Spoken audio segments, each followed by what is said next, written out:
Go out on Sankirtan and distribute your books. And Krishna is rewarding me with unexpected pleasure. Every day I am realizing more and more the magnanimity and potency of your Sankirtan movement, which is giving me the strength to resist the attack of the dense forest of the material world with its wild animals, the karmis, materialists. People in general are taking one major step every day towards degradation. I cannot understand their royal march toward hell, even though I would have been one of them had you not picked me up from this Holocaust. This is more true of Indians than anyone else, especially those in this country. They do not know anything about Vedic philosophy. They do not have any religion but Charvaks, eat, drink, and be merry. Varnashram Dharma is existing only in a skeleton form. The Brahmin class has become almost extinct. The society is a headless body. How can there be any peace and prosperity when they do not know what peace and prosperity mean? How can there be brotherhood when they do not know who their father is? How can there be Ram Rajya, the kingdom of God, without Ram, God?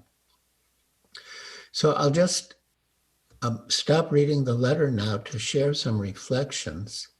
The first is how so early in his devotional career, he had such a clear understanding of the philosophy of Krishna consciousness, of Srila Prabhupada's teachings.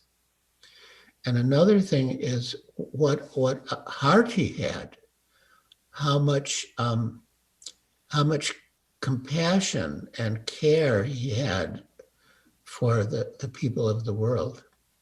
So he was in a way, I would say he was a born Vaishnava, but I would say that he was a Vaishnava before this birth also. He was a natural Vaishnava, both in terms of his knowledge and learning and in terms of his compassion and caring.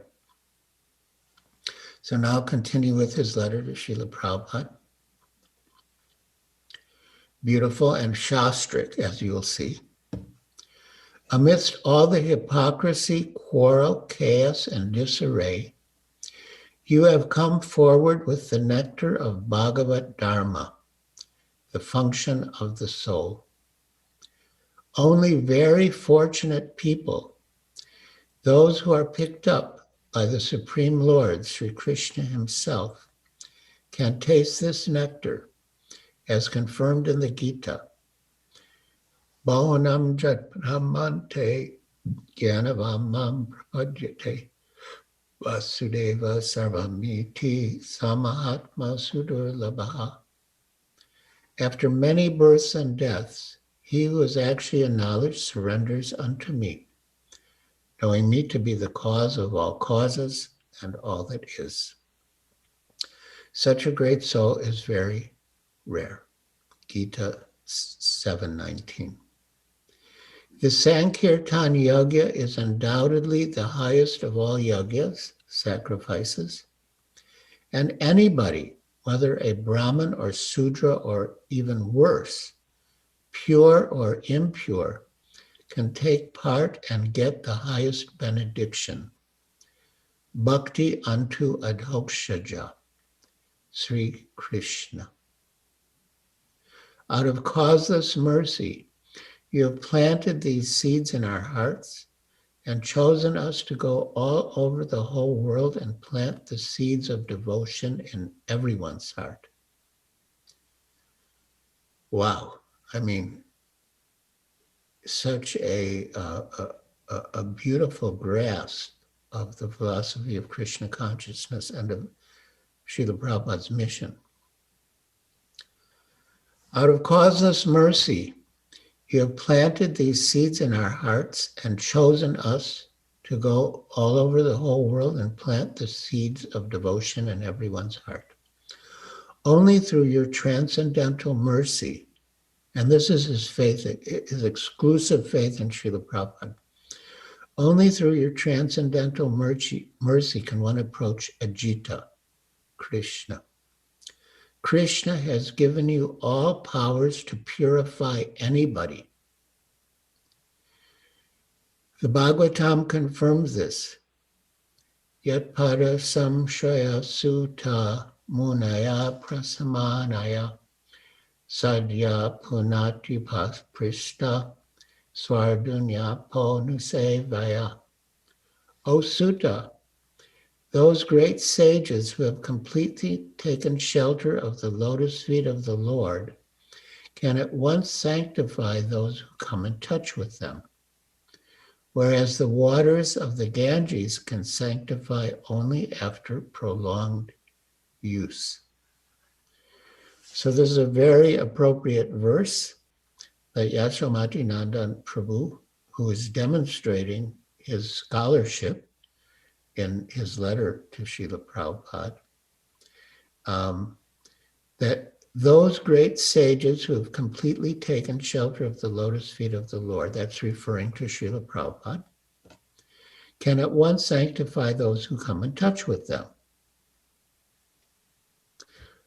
Whereas the water of the Ganges can sanctify only after prolonged use. Then Yashomati Nandan Prabhu continues, one of the most important and attractive things about you is that you started this movement after being on the Brahmabhuta self-realized platform, on which one does not have to perform any duties and has already realized the absolute truth. Every word in Bhagavad Gita as it is, and Bhagavatam volumes, is proof of this fact. Only a fool can read Bhagavad Gita as it is and not understand that you are an absolutely realized soul. A nice Indian friend of mine has already read your Gita 25 times. Your purports in Bhagavatam are so powerful and honest that sometimes I simply cannot take so much mercy and cry in ecstasy. Bhagavatam, the most ripened fruit of the Vedic tree, is naturally very beautiful and has made it sweeter by Shuka, its speaker. Your final touch in the form of purports has made it unbearably beautiful. Such wonderful realization. I was so stupid and dumb. Although born in a pious Brahmin family and brought up nicely, I went off track and was living like a Dvija Bandhu, degraded Brahmin.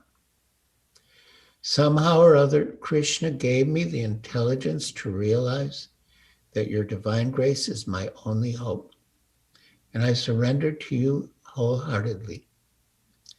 Ever since then, there is always bliss in my life. The emptiness and vacant mood that I was feeling before has been replaced by enthusiasm and satisfaction. In you, I have seen a wonderful lake with cool water in the midst of a plain desert. You have given me both jnana, knowledge, and vijnana, realization. You have given me the vision that Vasudeva Sarvam Iti, Krishna is everything, knowing which I do not have to know anything else.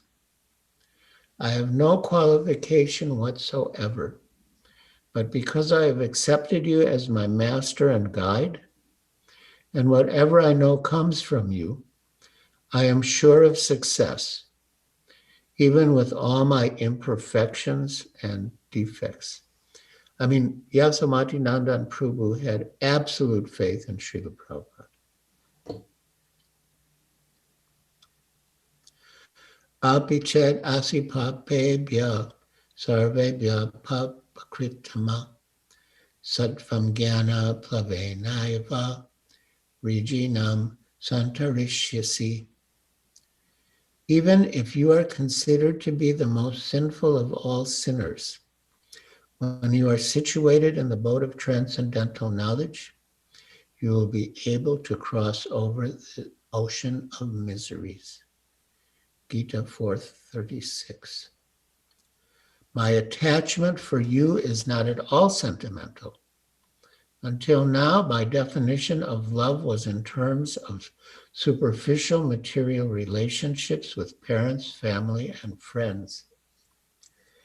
Now, since I have developed feelings for you, I'm beginning to realize what love is like and how perfect and blissful a loving relationship can be.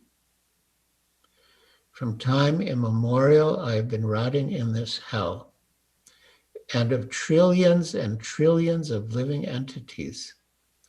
How fortunate I am to be born at the same time that you have appeared, and to be accepted by you as your spiritual son. You are not an ordinary saint or sage.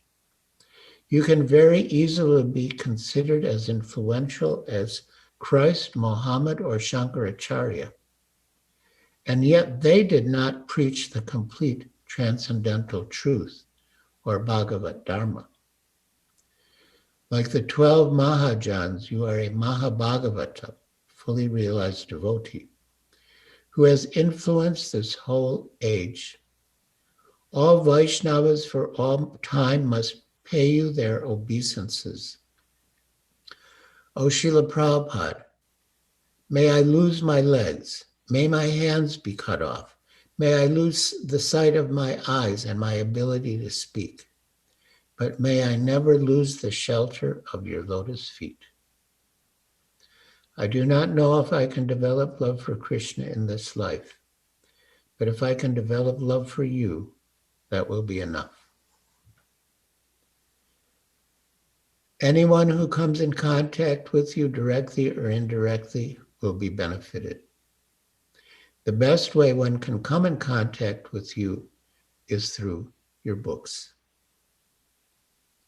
And then he goes on to speak about how important Srila Prabhupada's books are, and he contrasts them with the so-called spiritual Indian books with their impersonal interpretations. So then he says,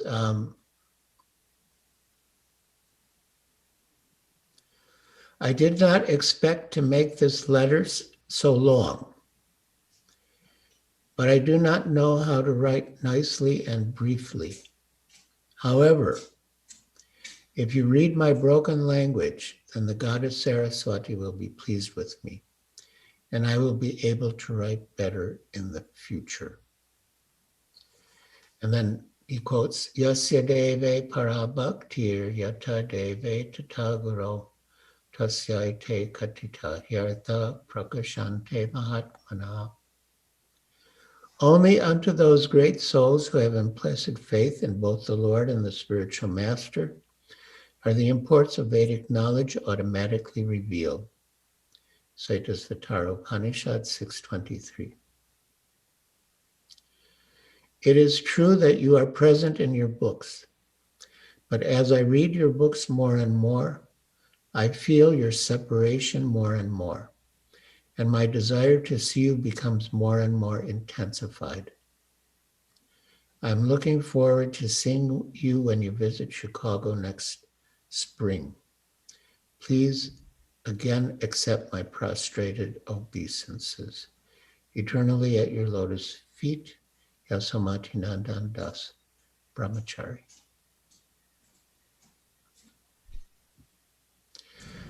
In that one paragraph that I didn't read through, he had offered to translate Srila Prabhupada's books into Gujarati. says, I'm wondering if I can translate your books into Gujarati. Gujaratis seem to be comparatively a little more God conscious than others, and materially they are happier too. If they can read your books, they may become fortunate enough to recognize you. And then Srila Prabhupada replied, My dear Yashomati Nandan, please accept my blessings. I am in due receipt of your letter, and I am so much pleased to read it. Your letter is so nice that I am advising that it be published and back to Godhead. In the meantime, you can immediately begin translating all our books into the Gujarati language. All these translations will be published in series in our Gujarati BTG. And if you are serious about it, you can be the editor. So immediately begin translating and regularly produce books in Gujarati, and it will be a great service for you. The more you render service, the more you will be enlightened by the Supreme Personality of Godhead. Thank you once more for understanding our philosophy very nicely. Hoping this will meet you in good health, your ever well-wisher, A.C. Bhaktivedanta Swami. And this theme of Yashomati Nandan Prabhu's exclusive dedication and devotion to Srila Prabhupada runs throughout his life. When I received the news that our dear Yashomati Nandan Prabhu had left us, I thought of a conversation on Juhu Beach with Srila Prabhupada. On a morning walk, Srila Prabhupada asked Dr. Patel why he was coming daily. I don't know, Dr. Patel replied. I've got we don't pay you any fee. I feel some sort of attachment to you. That is why I come.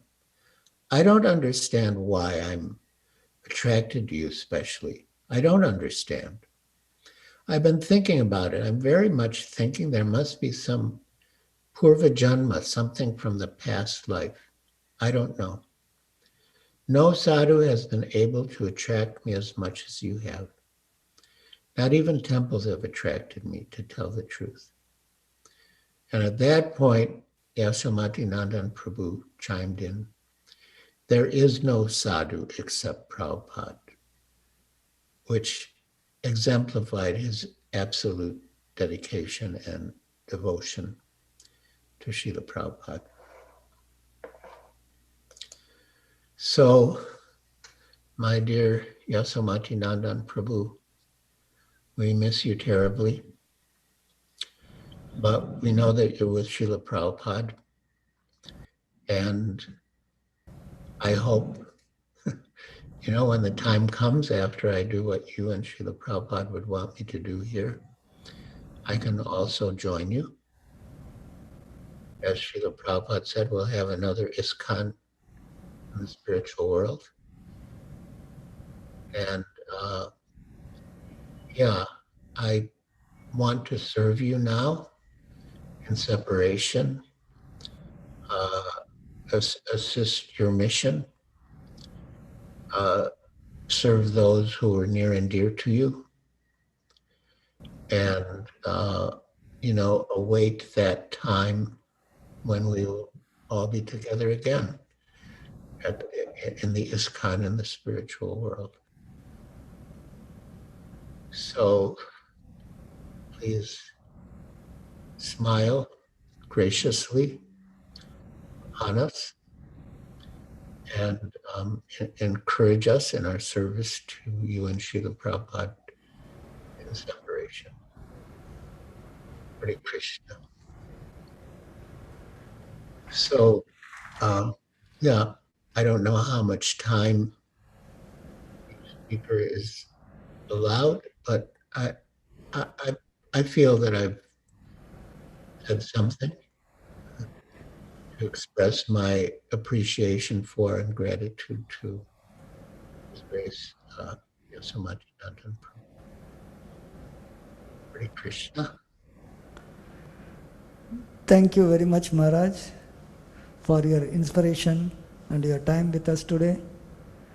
And we look forward to have your association very soon. Now we have with us Narada Rishi Prabhu from USA joining, and I request Narada Rishi Prabhu, because for USA it is very late in the night, still Narada Rishi Prabhu is joining us, and I request Narada Rishi Prabhu to speak about Yashomati Nandan Prabhu. Narada Rishi Prabhu, over to you.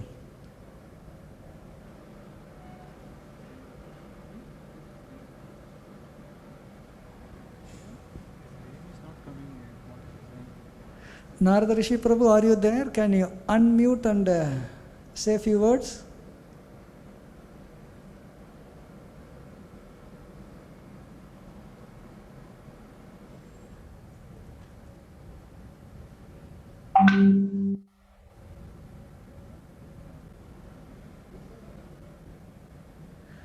Okay, I think there is some difficulty in getting Narada Rishi Prabhu. We'll come back to him later. So we also have His Holiness Gopal Krishna Goswami Maharaj joining from New Delhi. Maharaj, would you like to speak now, Maharaj? His Holiness Gopal Krishna Goswami Maharaj.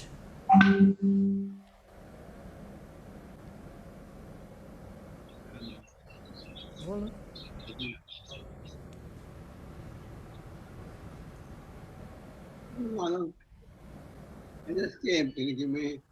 Jai Maharaj. Maharaj, would you like to speak now, Maharaj, or Next speaker. you are? Talk to two speakers. If you would like to speak little later, that is fine also, Maharaj. If you would like to speak now, you could. One speak after two speakers. Okay, Maharaj. Okay, Maharaj. We also have with us His Holiness Amiya Vilas Swami Maharaj on the Zoom. His Holiness Amiya Vilas Swami Maharaj. You can unmute, Maharaj.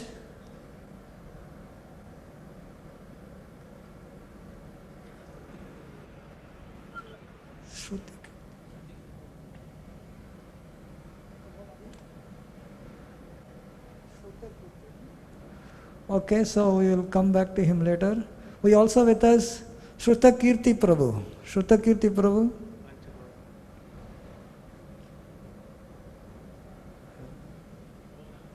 Oh, yeah, Shruta Kirti Prabhu is with Pancha Gauda Prabhu. Yeah, Shruta Kirti Prabhu, you could speak first and then Pancha Gauda Prabhu can speak. Both of you are there together. Yes, Prabhuji, Shruta Kirti Prabhu, over to you.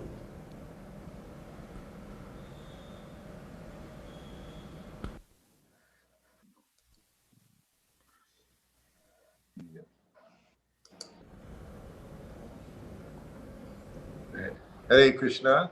Yes, we're here, Krishna Balaram Mandir. Just a couple of words. I joined Srila Prabhupada in September 1972. And after that time, Prabhupada came to Vrindavan for Kartik from October 15th. And I believe the next place he went to was Hyderabad and Ahmedabad, where he did programs. So it was at that time I got to meet, one of the very few devotees of Indian birth who immediately came to Srila Prabhupada. So that was Yashomati Nandan Prabhu. He immediately became attracted to Srila Prabhupada and surrendered at that time. As everyone knows, he was such a force in Krishna consciousness everywhere he went. And he was always so happy to be in Prabhupada's association. Prabhupada gave him a lot of association, knowing his ability and what he would do in the future. So to see, I had not seen him so much over the years since that time, just here and there, but hearing of the legacy that he left behind and the people he touched, even to the extent of having Narendra Modi send a message to everyone talking about what he did as well. So he was quite a dynamic person, wonderful devotee. I saw the letter he sent to Srila Prabhupada, surrendered himself, said if no matter what he lost, all his limbs, is if he could just develop some love for Srila Prabhupada in this lifetime, then he would consider himself a success. And he certainly has done that throughout his life, and he's shown it throughout his life. And I'm sure we all know that Prabhupada has called him, as it seems he's calling many of our God brothers and God sisters at this time to engage in service eternally. And as also Maharaj mentioned, Prabhupada said we would all be together. So I just look forward to the opportunity to again having his association and the association of so many others who have dedicated their lives for Srila Prabhupada. Like I saw with him, 50 years from the time he came, is all he did was want to serve Srila Prabhupada. So we're all indebted to him very much.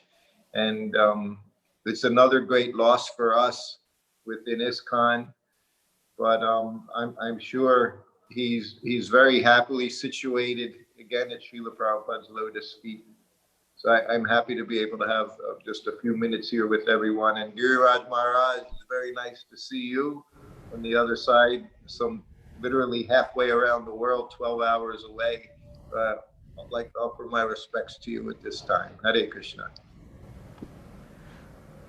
Thank you very much, Shrutakirti Prabhu. Now another God brother of Yashomati Nandan Prabhu, Pancha Gauda Prabhu is with us. His Grace Pancha Gauda Prabhu, over to you. Hare Krishna. Thank you. Great honor to be able to glorify such a nice Vaishnava. When my family moved here in 93 to Vrindavan, Yashomati Nandan let us stay in his house in Sri Vrindavan Dham. And I'm very grateful for all of it, for his encouraging us to stay in Vrindavan. Every time he would come to Vrindavan, I would see that smile and the focus. I loved his classes, very clear classes, very to the point. Also, I could see that he was very determined to give service to Srila Prabhupada by helping spread the Sankirtan mission, not only just theoretical or philosophical talking, but practical application. He's personally made the endeavor for the translation work and all the preaching effort throughout Gujarat. And you can see the accomplishments by the empowerment of Srila Prabhupada. So we'll miss him. Wonderful Vaishnava. Srila Prabhupada gave his blessings, perfection of life to give satisfaction to Srila Prabhupada and assist him in the spreading of Lord Chaitanya's Sankirtan mission.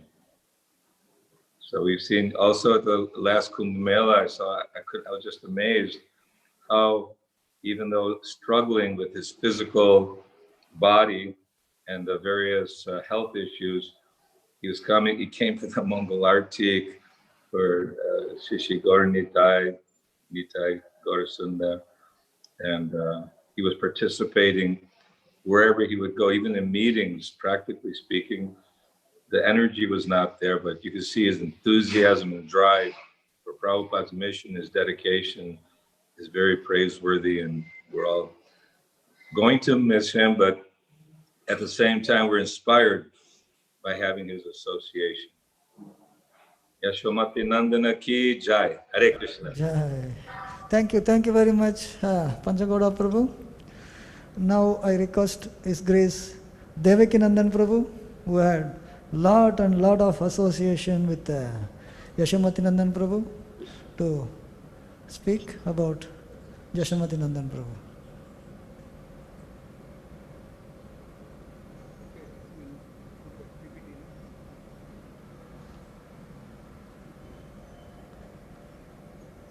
His Grace Yashomati Nandan Prabhu is sharing a PowerPoint presentation and he will speak alongside.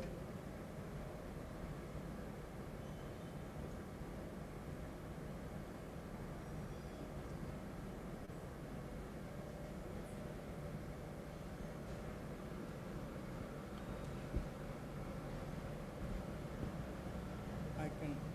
Where?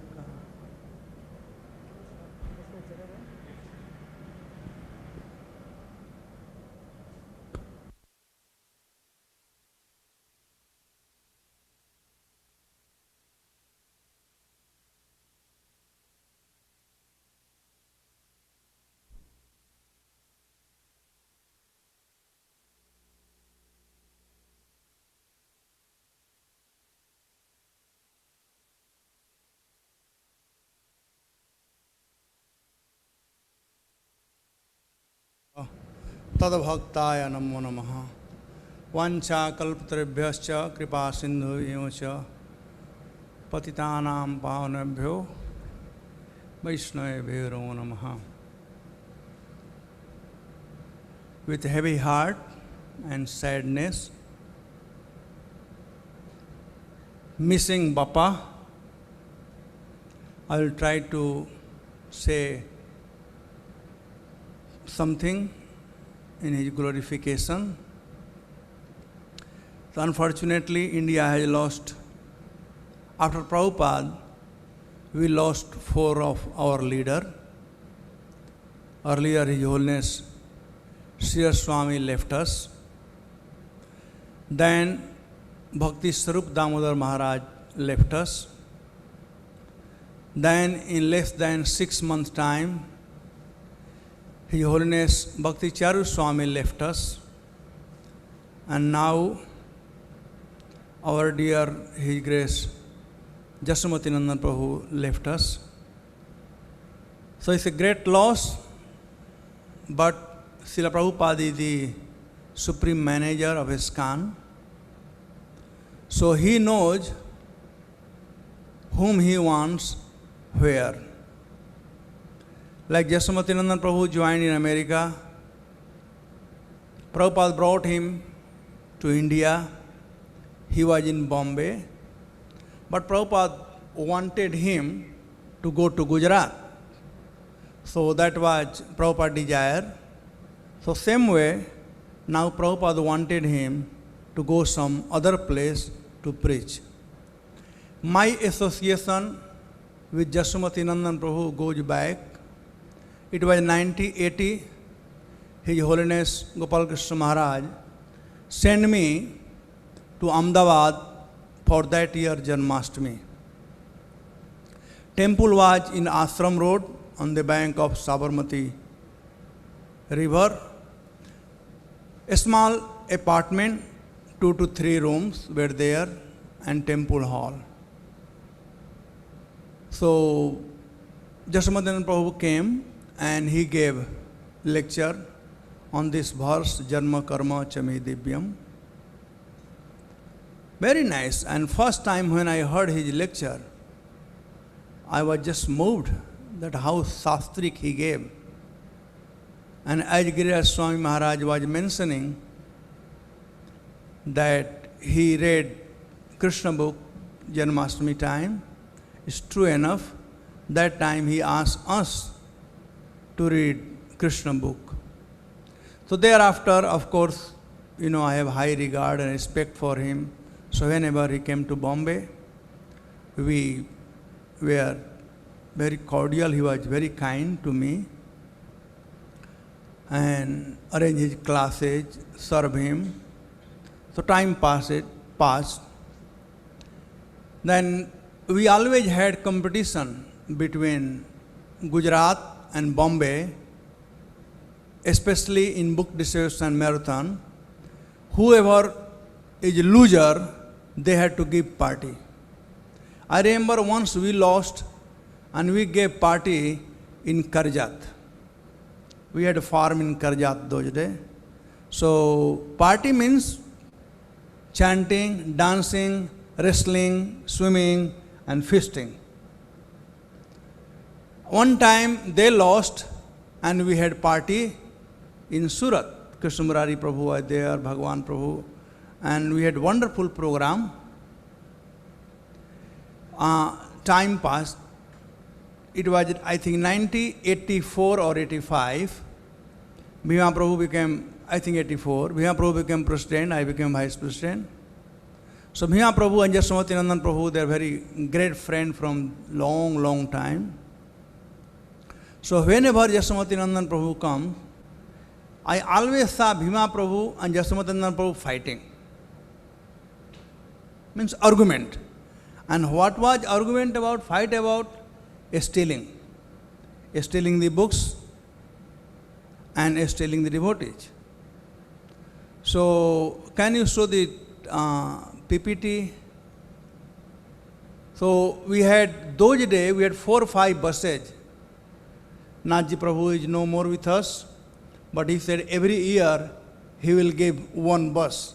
So he used to give bus to us as well as Yashomati Nandan Prabhu. So just show that bus wala photo.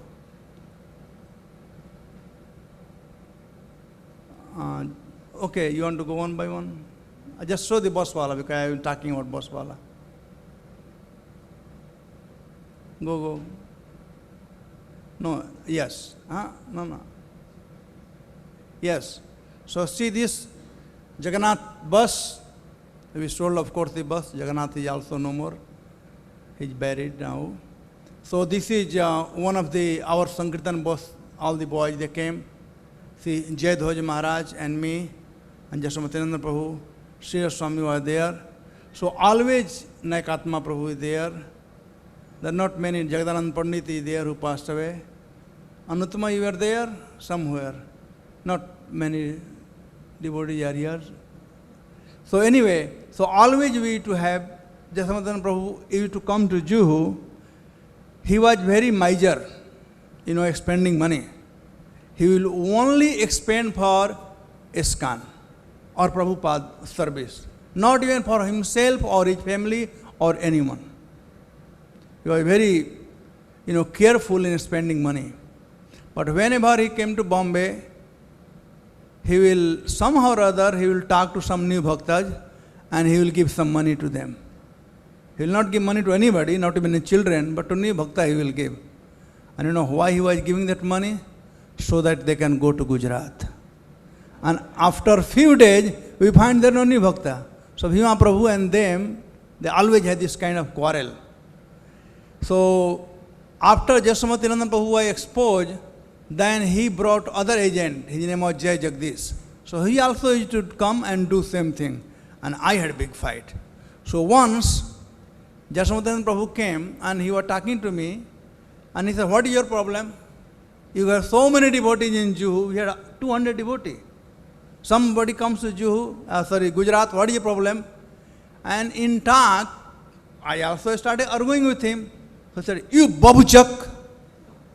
So I did not know what is the meaning of babuchak that time. So I asked my wife, what is the meaning of babuchak? So she is disciple of Yashomati Nandan Prabhu. She joined in 81 in Ahmedabad, and Visakha and Surangi, they were their top, membership collector. So those days anybody brought money, even His Holiness Giraj Swami, he is hearing, he used to be down waiting for our membership preacher to come, Dharmantari, Gaur Sundar and Maharaj, and we had Mahaprasad in marathon time, January time. So money was always important. Of course now we got so much money, but those days there are always problem. So Surangi told me, who told you this word? It must be Bappa.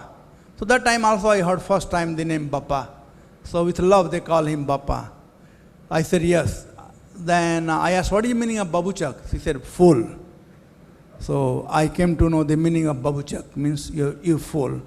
So anyway, this was one of the things that one-to-one interaction. Can you go on the beginning one, the photo? I'll go on just go the first one. Before that? This is the first one? Okay. So this is our Gurukul, in construction. He, Brajari Prabhu, they all went, come on, move on. This is, of course, one old photo. Gira Swami there next to Brahmananda Swami. And Yashomati Nandan Prabhu sitting back down. Go ahead. This is first Vyas Puja of His Holiness Gopal Krishna Goswami Maharaj in 1983. Next to Prabhupada Asan, there was one Asan where in Guru Puja time we keep the flower. There was a marble Asan of Kirtananand Maharaj, and other side where the lady they sit to make garland, there are other Asan of Gopal Krishna Maharaj. So the first Vyas Asan and first Vyas Puja, Yashomati Nandan Prabhu is there feeding Maharaj cake, and Sridhar Swami, he took the big piece and put in Maharaj's mouth. And the Yashomati Nandan Prabhu and myself, Dhanvantari Prabhu, Amrish Prabhu with the glass is seen there. Okay, move on.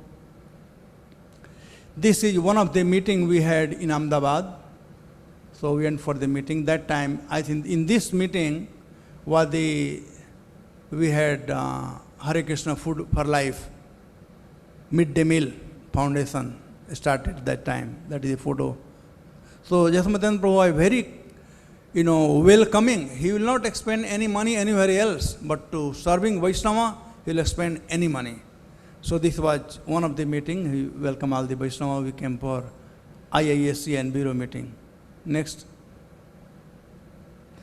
And in every year, after Janmashtami, we had a felicitation meeting for our committee member in auditorium. So this is one of the picture.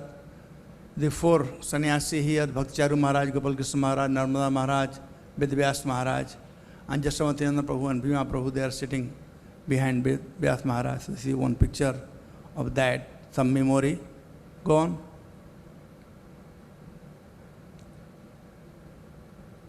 Okay, move on. Move on. This, we had a program, I think this is, if I'm not mistaken, it is either B.K. Goenka's house or Guptaji house, somewhere. We had a program, and it's a long ago, a program. So Sankirtan Das, who is looking, Brajendandan is here with long sikha, Sankirtan Das, Mahamantra Prabhu in Delhi, then me, the Radha Vallabh Prabhu, Yashomati Nandan Prabhu, like that. So we used to have, always there are some not very good prasadam in temple, because so we ate prasadam in Lifemar house. Of course, we did offering and everything, and we had nice prasadam always. Okay, move on. Haribol. This is the Kanpur installation of Radha Madhavji in 2009. His Grace Yashomati Nandan Prabhu came. He led longest kirtan, almost 3 hours he led kirtan. Those days his head was good, 2009. And he gave 2-3 classes. He stayed for long. Move on. I'll go short. It's again same Abhishek. He was holding my hand. We did Abhishek to Radha Madhavji. Okay. Then this is Rath Yatra time. And I don't know where was it. It was maybe Lokhanwala garden. It was Rath Yatra time. Guptaji was there. And so many sannyasi and senior devotee came. Move on. Same. Okay, keep moving. Bappa was leading Kirtan, that Rath Yatra. This is in Gurukul, when construction was in progress. Brajari Prabhu took them to see. Okay, move on. Yeah, same. This is Rath Yatra, of course. Brajari Prabhu and Bappa talking, Mukund Madhav Prabhu driving Jagannath Rath. Move on. This is again Kanpur. This is last year we had meeting in Ahmedabad. Again, Bappa opened his heart so nicely. They made fantastic restaurant in Ahmedabad. How much? 80 lakh? How much? They spent a lot of money. 4 crores. Made fantastic restaurant. And not only that, restaurant is okay, but he made free for all devotees, wherever they want to eat, whatever variety they want to eat. So all the Italian, pasta, pizza and whatnot was there.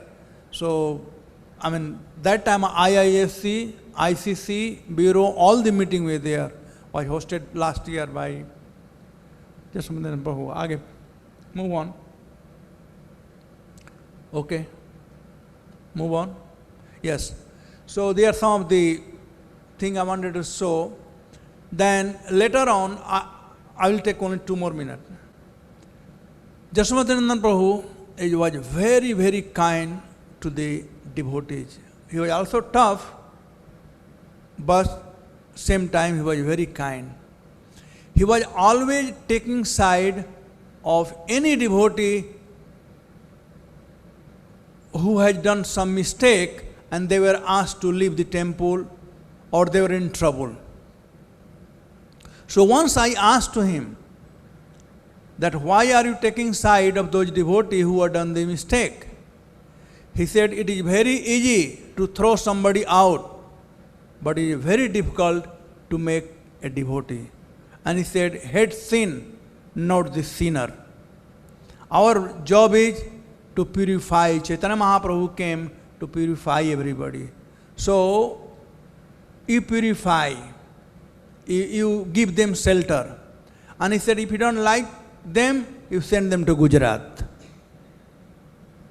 So, but he was always very kind. All the devotees who had any trouble, Bapa will stand by them. So, these are the other wonderful quality Bapa had.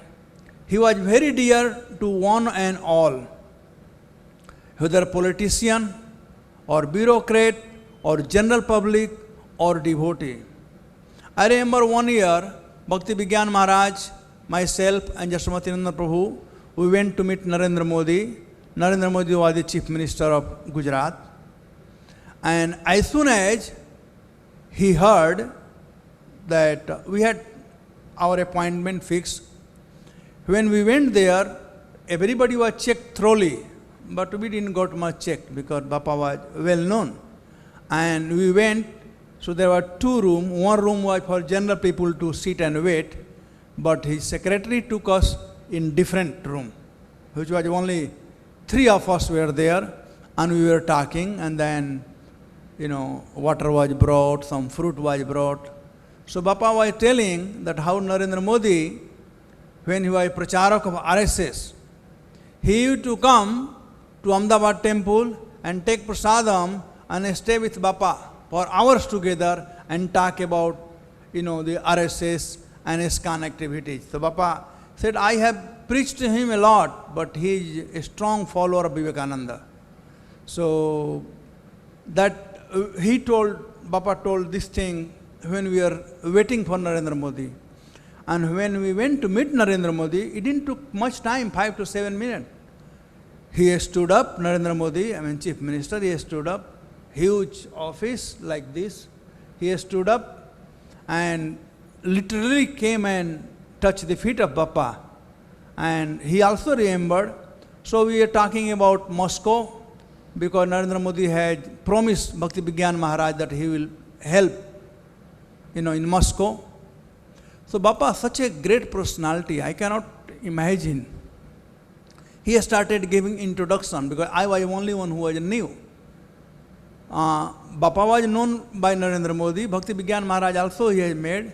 So Bapa was introducing about me, so much he introduced, and he told about, when he told about B.K. Goenka, then Narendra Modi said, yes, I know, I have gone to their factory in Anjar, and we talked.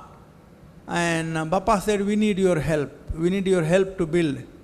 And he assured, he said, yes, I will help you to build Moscow. And after meeting we came out and Bapa said, don't count anything on politician. That was his word. Anyway, so this was my dealing with Bapa. So anyway, there are many more wonderful first time we had together. He was well read, especially Chaitanya Charitamrita and Chaitanya Bhagavat. Just like Sukadeva Goswami, when he was narrating Krishna Lila, I mean, if you read Srimad Bhagavatam, you will feel that he is not remembering and speaking, but he is seeing everything and speaking.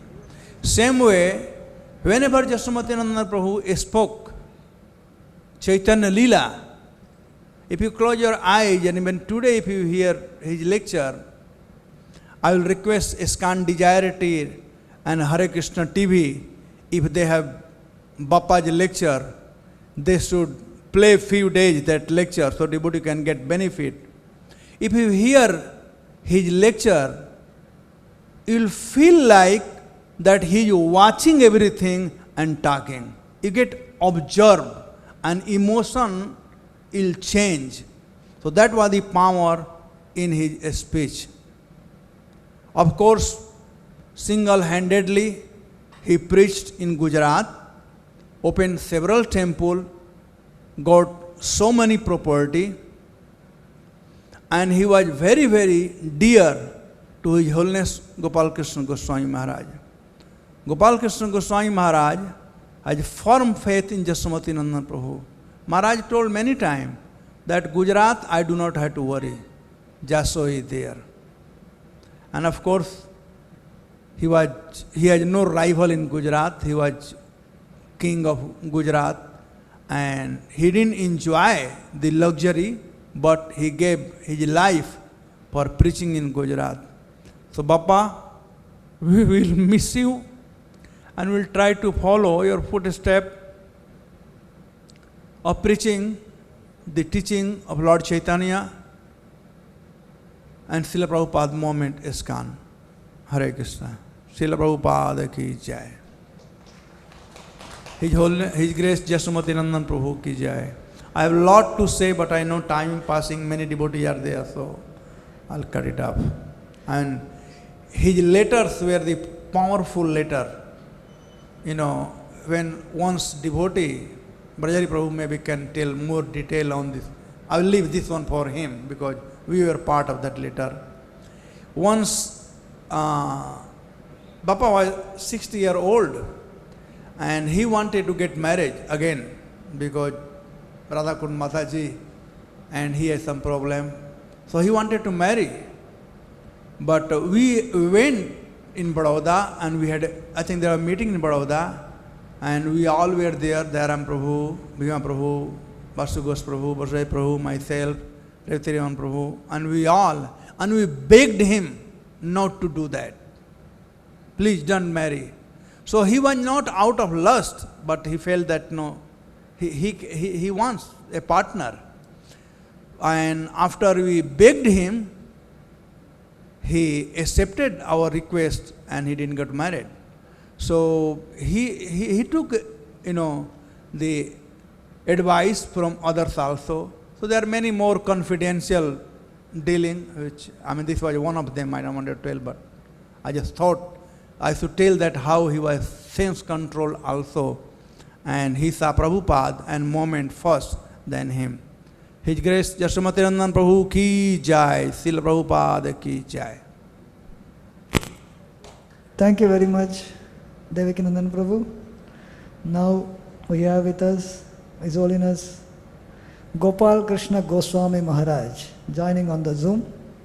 So I request His Holiness Gopal Krishna Goswami Maharaj, who served along with Yashomati Nandan Prabhu in Gujarat for so long, as already mentioned by Devaki Nandan Prabhu.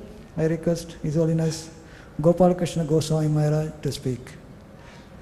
Om Jnana Dimendasya Jnananjana Shalakya Chakshurmilitanena Tasmai Shri Gurave Namah Shri Chaitanya Manavestam Tapitamena Bhutale Swayan Pakadamaham Dadi Swaha Padandikam Jai Shri Krishna Chaitanya Kamanidinanda Shri Advaita Gadadha Shri Gaur Bhaktavinda Hare Krishna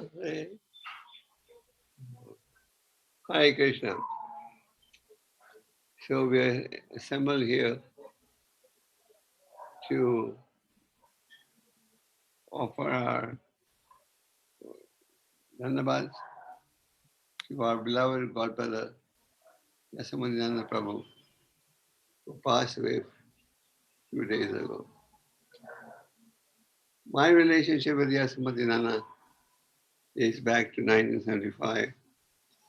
Yashomati Nana had gone to America to studied engineering, and he met Prabhupada, I believe, in Chicago. And was so impressed by Prabhupada. He started going on Sankirtan, and he made up his mind, I'm going to serve Prabhupada's movement. Yashomati Nana, at that time, wrote a letter to Prabhupada that shows his dedication. I'll just read a few lines from that letter. Oh Prabhupada, may I lose my legs, my hands be cut off, may I lose the sight of my eyes and my ability to speak, but I may never lose the shelter of the lotus feet. I do not know if I can develop love for you, love for Krishna in this life. If I can develop love for you, that will be enough. So he wrote a beautiful 1.5-page letter, and Papa was so impressed and moved by the letter that he asked the BTG to publish that letter, which is something very, very rare. Yashomati Nanda took Prabhupada's instructions to heart. He met Prabhupada in 1972, and Prabhupada at that time wanted to establish India. Prabhupada had opened temples in the West, but he also wanted to save India. So Prabhupada was looking for candidates who would go to India to preach. So Yashomati Nanda was instructed by Prabhupada to go to Gujarat, open temples, and to translate his books in Gujarat. So Yashomati Nanda came to India, I believe in 73 or 74. And initially, he was serving in Bombay Temple in Juhu. And around 75 or early 76, he went to Gujarat. He went to Gujarat with just 250 rupees. That's all. And his wife, Radhakund, stated in an offering that they went to Gujarat and they were so tight on money, they both went without tickets. They didn't even have the train ticket. And they really had no place to stay. And when they were in Ahmedabad, they were looking for a new temple. And Prabhupada came to Ahmedabad at a time when we didn't have any temple. And Prabhupada personally went with Yashomati Nandan's wife to look at different facilities, different locations. There was one location on Ashram Road. The building was a dump, very dirty. But Prabhupada said, well, yeah, take this building on rent. Then he also took the building, got it fixed up. And the first ISKCON temple in Gujarat was open in a rented house in Ahmedabad. And I believe at that time they were so tight on money that Yasu and his wife would go to preach in cycles. They didn't even have an auto rickshaw. They were going to cycle, making a movement. So Yashomati Nanda used to organize huge programs in the early days. big Panda program in which over 10,000 people, at least 5,000 people were present. He had a great vision for preaching. He was completely dedicated to Prabhupada's books. Yashomati Nandan was in Bombay. When Prabhupada was in Bombay, Yashomati Nandan would go every night and massage him for 2 to 3 hours. Every night. So Prabhupada instructed him and empowered him to preach in Gujarat. The first ISKCON temples opened in Ashram Road. Then slowly other temples were developed. He got his land at very nice locations in Baroda and other places. And due to Yashomati Nandan's hard work, over 10 temples are developed in Gujarat, more than 10. And under his supervision, all the Gujarati books and magazines were translated. Prabhupada was so pleased by Yashomati Nandan's effort in translating personally and in supervising the translation, that Prabhupada also made him a BVD trustee. Yashomati Nandan was well known in Gujarat. He was a very, very active preacher, and he was very enthusiastic to preach. He was very fond of preaching. Whenever I would come to Gujarat, in the early days, he would arrange big pandals. And at one time, we were doing a program in Surat. I believe at Rang Bhavan. We were doing a big program. And there was one man in the audience who owned a temple in Surat. After the program, he came to us and said, I have this temple, but I want to give it to you. It's gone. So Yashomati Nandan and myself went to see that temple the next day. And that was the temple. That was the temple which was given to ISKCON. ISKCON then developed it further, and the temple was called Radha Damodar Temple. This way, the preaching expanded, and he encouraged other leaders to come and preach in Gujarat. For example, the late Mahavishnu Swami, from England. He wanted to preach in Gujarat, and Yashomati Nandan gave him full facility, and he was able to build 2 temples in Rajkot and Dwarka, Mahavishnu Swami. He personally collected the money and with his disciples built that beautiful temple. Yashomati Nandan was totally dedicated to Prabhupada. And he took Prabhupada's instructions to heart.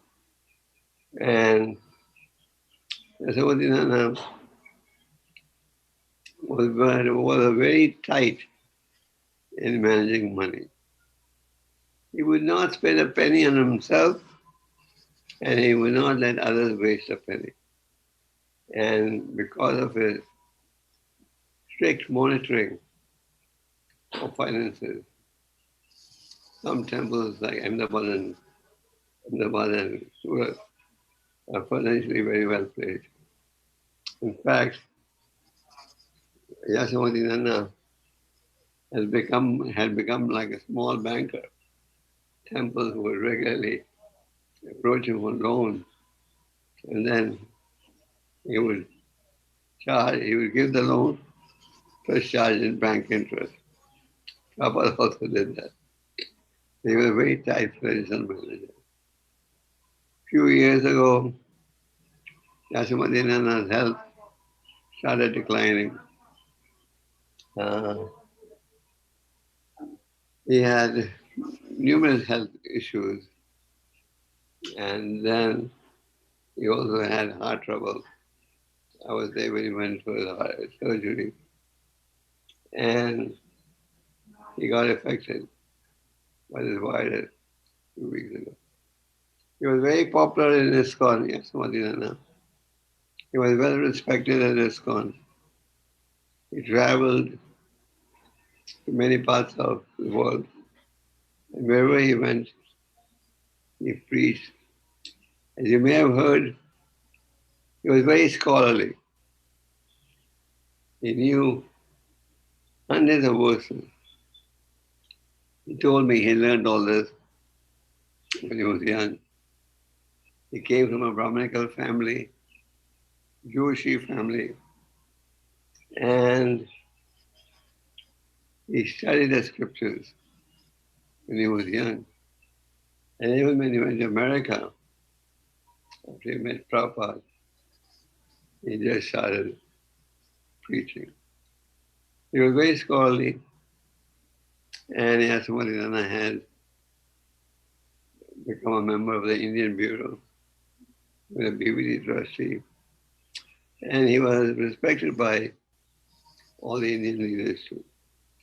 He was very straightforward, and if he felt he would not compromise on his principles, and he was very firm in executing Prabhupada's order. So we're here to offer our respects for dear God brother. He and I worked very closely, as Devakinanda Prabhu said. We had very good understanding. I can't remember any incident where we had strong disagreements. And because he was very active, good manager, good preacher, scholarly devotee, I didn't have to worry much about Gujarat. And Gujarat actually went on developing. So our goal now is going to be make sure that everything that has been built in Gujarat remains in good hands. The preaching spirit should go on. And we are no doubt going to miss Yashomati Nandan Prabhu's association. Even when he was in poor health, I was in regular touch with him, and we used to meet regularly. He was also into book distribution. And as you heard, there used to be competition between Bombay and Ahmedabad. At one time, Ahmedabad had 3 or 4 some buses, and they had the only women's party in India, which used to be headed by Radhakund. Yashomati Nandan, even when he was in poor health, he went on preaching. He did not stop his preaching. He was on a wheelchair for the last few years, but he would go on a wheelchair and give lectures. His preaching spirit was there right at the very end. So we have a great debt to Yashomati Nandan Prabhu, and according to God's plan, he departed from this world, and we will show that he will continue his service to Prabhupada, and we will always remember him. We'll miss him, but we know that a sadhu is present in Vapu and Vani. Vapu is temporary. Vani is eternal, permanent. And we're all going to go away one day. So we remember his Vani, preach his Vani, and encourage devotees to be inspired by Yashomati Nandan's example. He showed us that even in poor health, one can still preach, one can still open temples.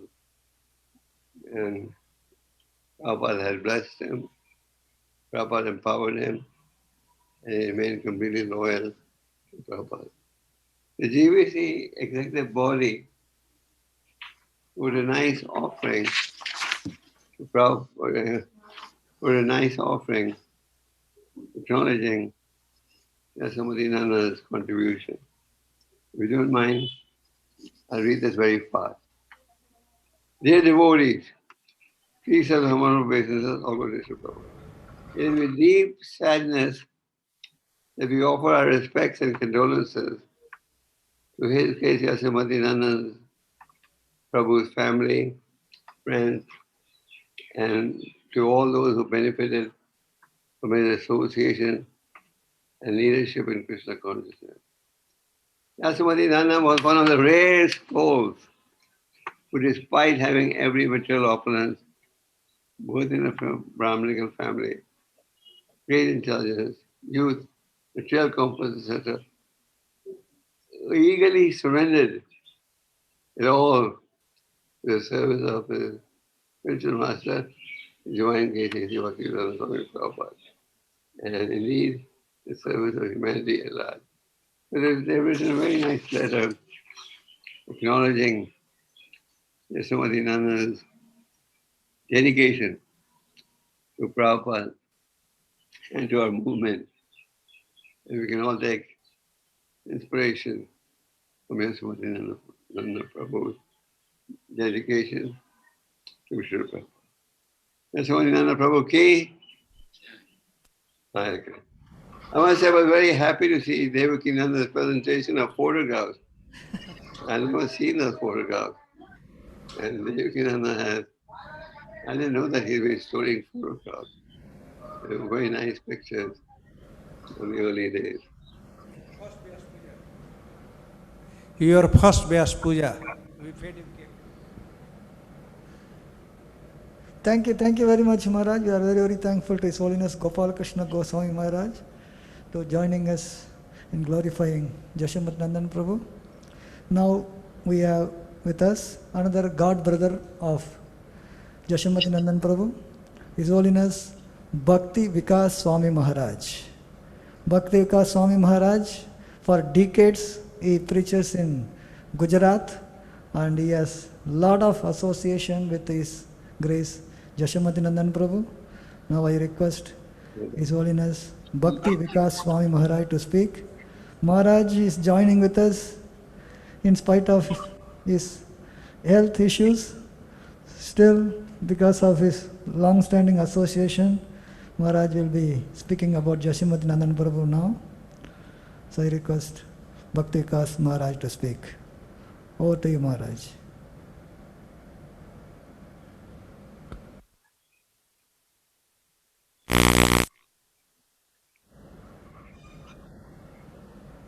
Actually, Maharaj has made one video, but last night I requested Maharaj if you can be in person, that will be very nice. Thank you, Maharaj, for, giving your kind association to devotees. Hare Krishna.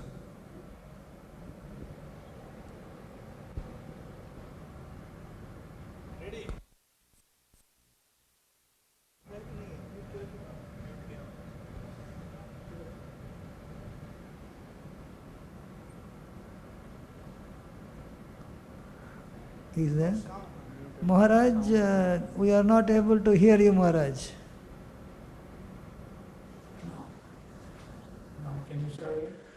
Vancha kalpataru cha kripa sindhubhya eva cha patita nam pavanebhyo vaishnavebhyo namo namaha. Am I heard? Hare Krishna? Yes, Maharaj, we are able to hear. But volume, if it is little... You can hear and see, huh? Yes, both. Okay, Hare Krishna, I'll go ahead. So my obeisances to all the great souls who are present in this Smriti Sabha, Shok Sabha. I spoke for almost 15 minutes and on memories and thoughts about Yashomati Nandan Prabhu.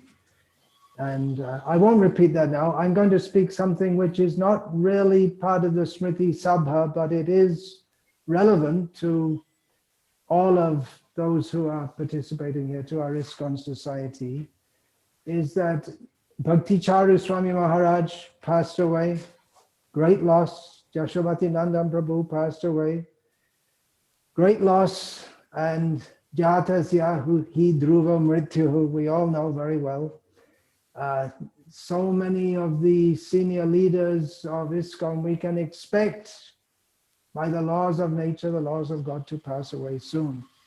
So my humble submission or request is that those who are in positions of leadership and, well, especially management, over the next year or two can gradually withdraw, turn over the management affairs to others. You can still be there to give guidance when there are various very crucial issues, but for the sake of setting an example to others who may not be involved in the affairs of ISKCON, which is all spiritual, but who are involved in the affairs of the world with their families, their children, their businesses, and so on, to set an example for them, and to become fully absorbed in hearing and chanting about Krishna, to withdraw from these management activities, can live in the temple just like Yashomati Nandan did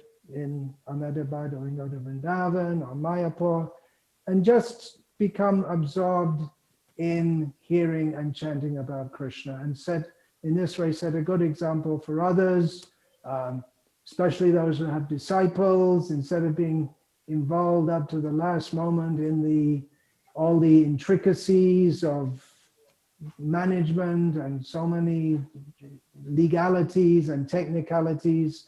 You can spend more time with your disciples, inspiring them in hearing and chanting about Krishna. You can go on preaching. It's a thought for the moment. Yashomati Nandan Prabhu had done that. He had turned over the management to quite a large extent to one devotee in Ahmedabad. So he had that idea, and it's just a thought and a request, which, as our great leaders are passing away one after another, seems to be relevant to the present time. Give the younger generation a chance, let them come up, let them make their own mistakes, let them take over the leadership. They're going to have to do anyway very soon. Could have a structured withdrawal rather than just suddenly someone's missing and there's a big hole to fill. It's a thought which you can all kindly bear in mind if you wish to do so. All glories to Yashomati Nandan Prabhu. If you like, you can see the talk I gave about him just, when was that? Yesterday? Day before yesterday. Hare Krishna.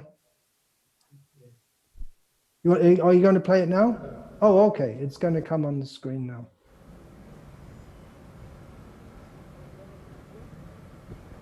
Maharaj, you were Pancha saying, kalpatarubhyascha kripa sindhubhya patitanam pavanebhyo vaishnavebhyo namo namaha.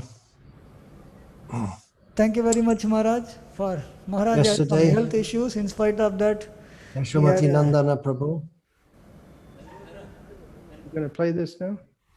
yeah, Oh, it is. no, we are. Fondly known as Jasho, passed away. Actually, there are two disciples of Srila Prabhupada who he gave the name Yashomati Nandan, and they were both big leaders in our movement. One was in Australia and New Zealand. He passed away a few years ago. And there's the Jasho I knew very well, and so many others knew very well. So he passed away yesterday. And it wasn't a surprise, really, because he'd been sick for some time. But still, as I mentioned to Vasu Ghosh Prabhu, who, apart from his own family members, had more interaction with him than anyone else over the last 40 years or so, apart from maybe as much as or more. So as I mentioned to him, even though it wasn't unexpected, he was old, he was sick, it still hurts. Anyway, he must be the least concerned because he never really was that much concerned with his health. He used to see doctors and take medicines and this and that, but he hardly ever complained about poor health. Sometimes when he'd tell me, yeah, I got this and that is wrong and this and that, but he just pushed on. He remained involved. He would come sometimes drive a couple of 100 kilometers to attend a Rath Yatra. More than once, I saw him sitting on the rut in a Rath Yatra with the Rath Yatra going along, and he was asleep. Not saying that as a fault, but just he was old and sick and his body was weak, but still he came and then he'd go to sleep. And then he loved to lead the kirtans and in the Rath Yatras and there's so many other places also. And then when he was older, he would do so sitting on the rut. He pushed on and on. Glorious. After coming to Srila Prabhupada's service, he remained his whole life in his service directly. For him, there was nothing else. He was married, he had children, but there was no question of anything in his life. What his life was for serving Krishna. Early on, Srila Prabhupada sent him to Gujarat. Of course, I wasn't there at the time, but there was nothing there at the time. I first came to Gujarat, when was that? It must have been, let me see, must have been early 1990s. And that time we had few properties here and there, but in the early, there was nothing there. When there was nothing.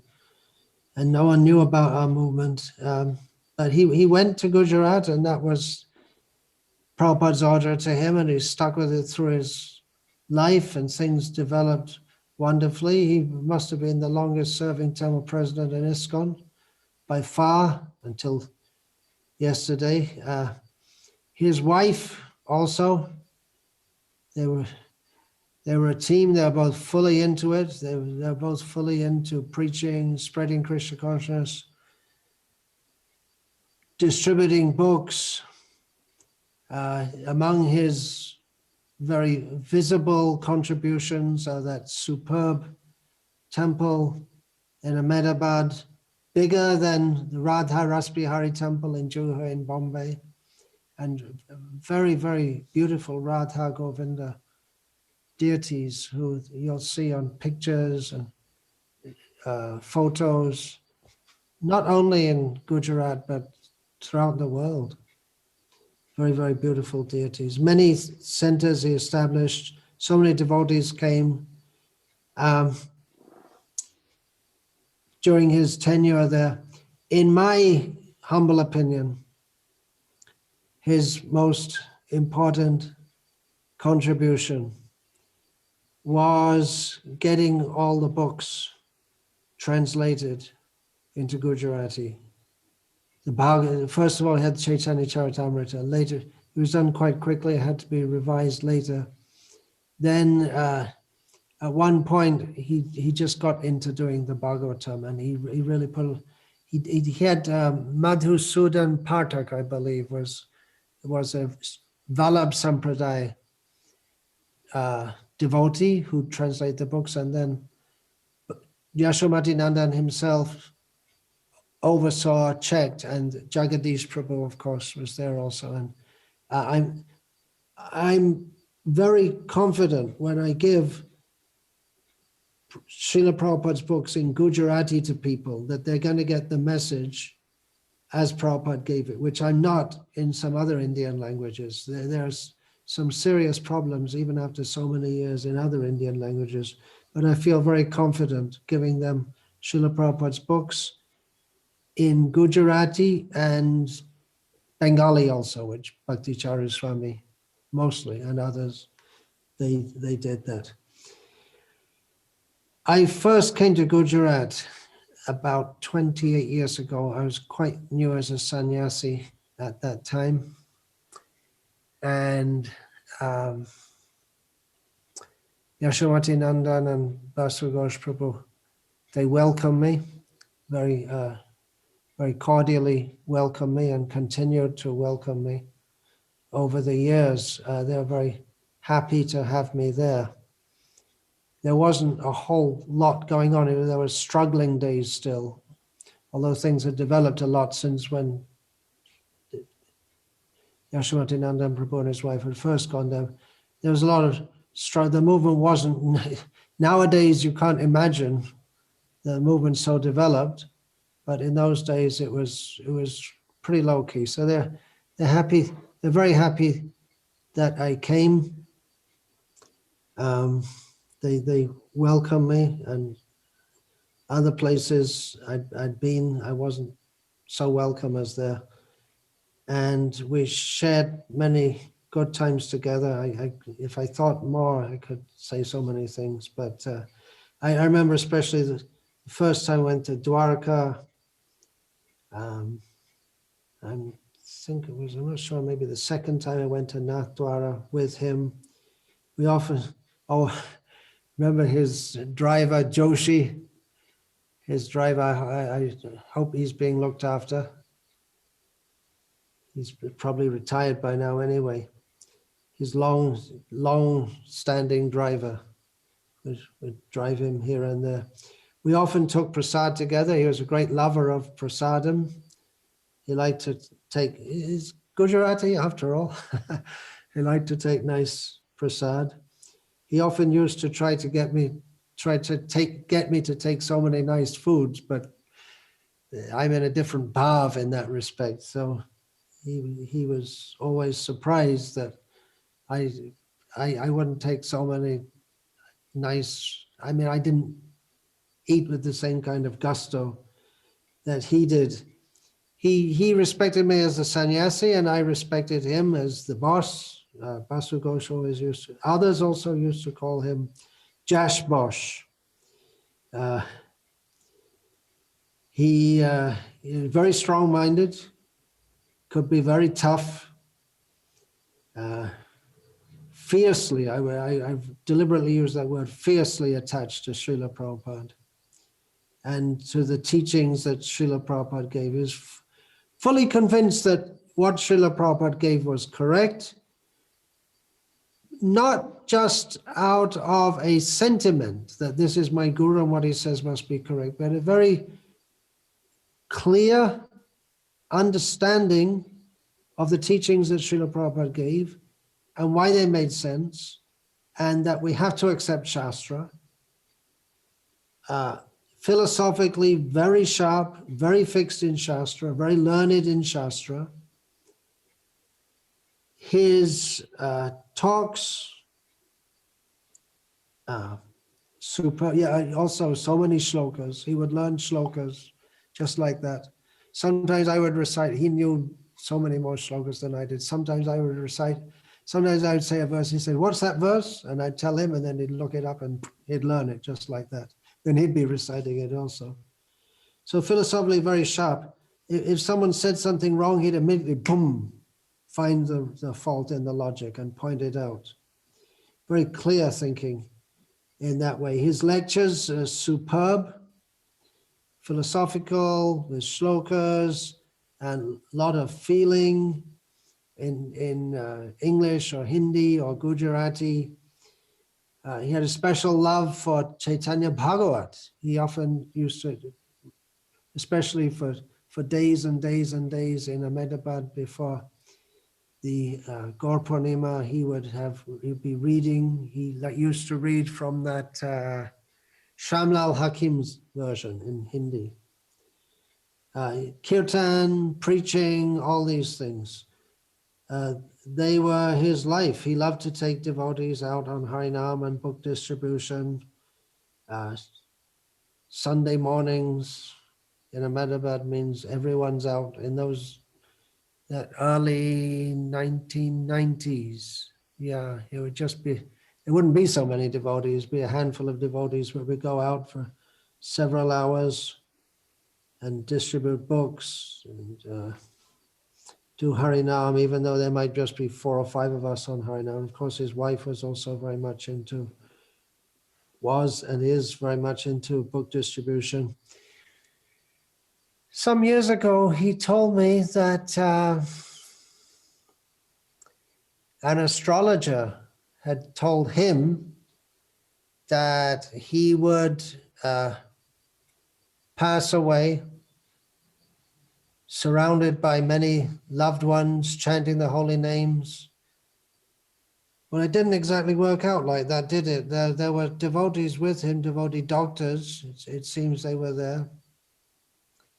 But he wasn't, but due to the coronavirus restrictions and everything, he passed away in the hospital. It's unfortunately passed away in the hospital, but I feel that he must have remembered Krishna because he was like that. He was very strong. He was very strong-minded, and his mind was very strongly attached to Krishna. There are many more things I could say. I just didn't have so much time to think about it. But what he was doing, he wasn't doing for glorification. So it's our pleasure and our duty to glorify him, especially at this time. But he wasn't doing it for glorification. I made a point in my mind. I wrote it in my diary. Everything I want to do, I write it in my diary. The next time I'm in Gujarat, I have to spend some time with Yashomati Nandan Prabhu. But as it happened, this pandemic came and the lockdown, and I didn't make it back. I didn't make it back to Gujarat before he passed away, so I missed him there. But we'll meet again. We're eternally related at the lotus feet of Srila Prabhupada. So goodbye, Jasho. See you again. Hare Krishna. Bless us as you have. Hare Krishna. All glories to Srila Prabhupada. We did have our differences, but we definitely agreed on that line. All glories to Srila Prabhupada. Hare Krishna. Thank you very much, His Holiness Bhakti Vikas Swami Maharaj. The last portion that we have seen, it's a recorded message. In fact, he just wanted to give a recorded message, but because Devakinandan Prabhu requested him, the first portion he spoke live, and this is a recorded message. He was giving that message lying down because of his health issues. So we are very, very thankful to Bhakti Vikas Swami Maharaj for giving the message as well as joining us live today. So next we have His Grace Surdas Prabhu joining us from Khargar over Zoom. So Surdas Prabhu had a lot of association with Yashomati Nandan Prabhu. I request His Grace Surdas Prabhu to speak. Over to you, Surdas Prabhu. Thank you very much.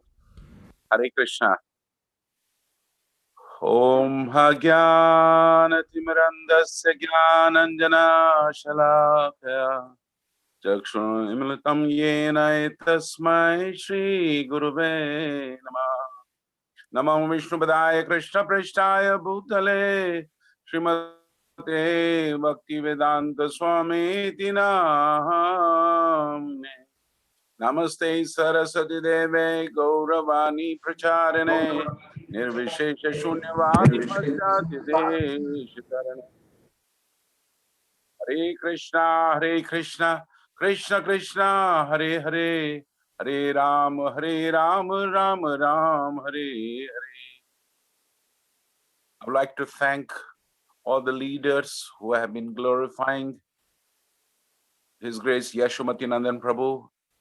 And also I would like to thank our wonderful Prime Minister, who has given a wonderful message and condolence message, and many Gujarat political leaders who have endorsed his contribution in Gujarat and in the field of spirituality. and his compassion and his conviction in the words of his spiritual master. And I really thank all the Vaishnavas who glorified or who are glorifying, continuing to glorify Yashomati Nandan Prabhu. Sometimes it's very difficult within ISKCON to glorify a person while he is living, keeping all the etiquettes and norms and philosophies intact. But nevertheless, that's the standard set by, present and previous acharyas maybe. But coming back to my relationship with Yashomati Nandan Prabhu goes way back in 1978 when I was just enjoying my Bollywood life. And I used to precisely enjoy the association of the devotees in the Hare Krishna land. And often I used to hear Yashomati Nandan Prabhu's class. And let me be frank here. I think his classes were very apt to the very beautifully articulated on the topic on the shloka, and I would never miss his classes. And that's how my relationship. But I was not at the time going closer to him, but I loved his classes. But after that, we started doing a movie, a Haridas Thakur movie, and he came to know about it, and he was very happy about it. And then, obviously, after that phase of my life finished, then His Holiness Gopal Krishna Maharaj was very kind to initiate me in 82. And then one fine day, Gopal Krishna Maharaj told me, "Why don't you assist me and come along with me to Rajkot?"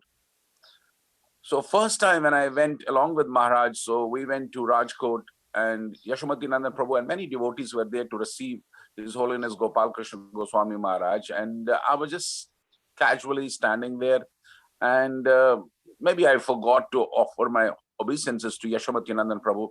Immediately, His Holiness Gopal Krishna Goswami Maharaj indicated, you didn't offer your obeisances to Yashomati Nandan Prabhu. I just did it immediately, and he said, it's okay, it's okay. And that's how the Rajkot place, I was there, Maharaj, Yashomati Nandan Prabhu gave the lectures and so on and so forth. That's the first close intimation. And then we went to the ashram where Yashomati Nandan Prabhu was staying. I think it was Bamanbor or something like that.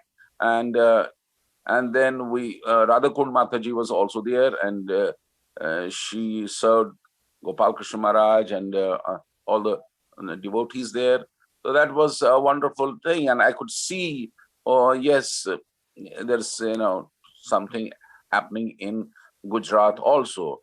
And then we have been going regularly to Ahmedabad, Ashram Road, which was a very, small center.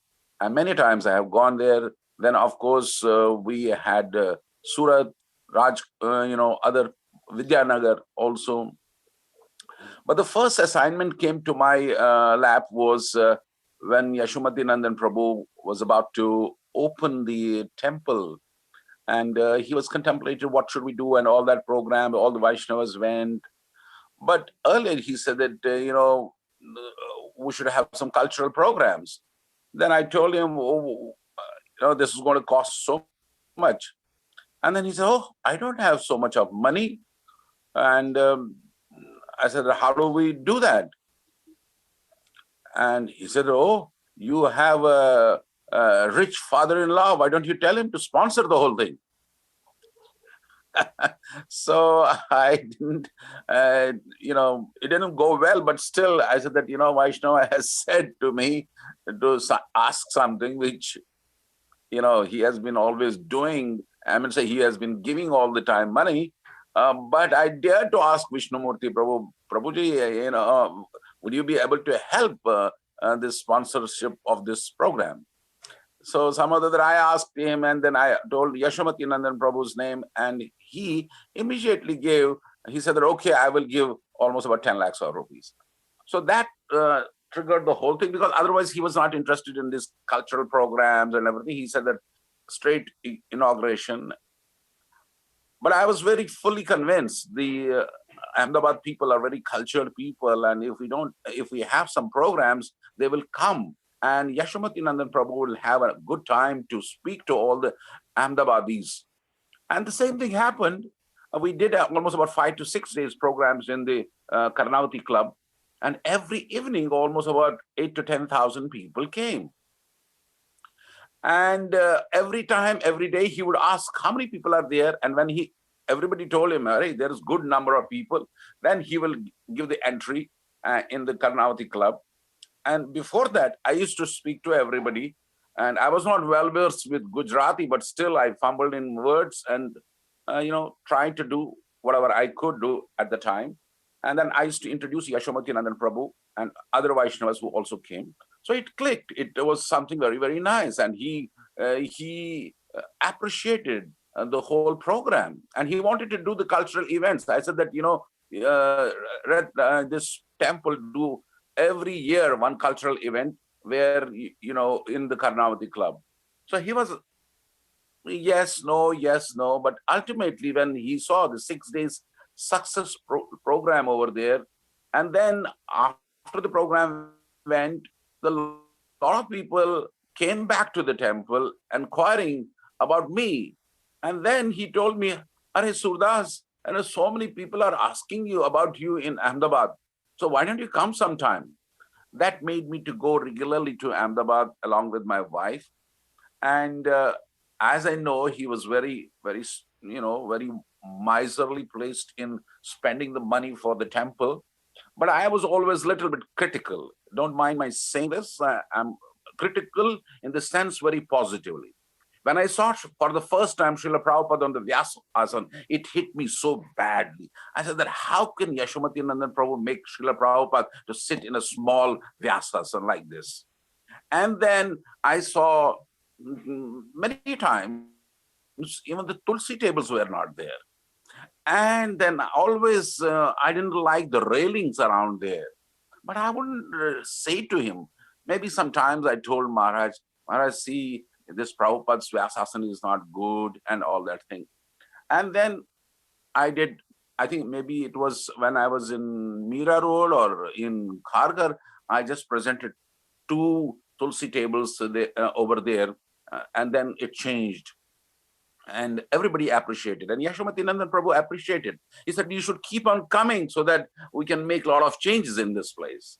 And to my good surprise, when I saw Srila Prabhupada's Vyasasana newly made, I was so happy that he did it. And then furthermore, I kept on telling Vishnunam Prabhu over there, change this, change this, change this. And he did it. And he agreed also. And with the result, you could see now the whole temple all open up, those brass railings gone. And I said that, Yashomati Nandan Prabhu, do you like this whole thing? He said, yes, I like it. It's very nice.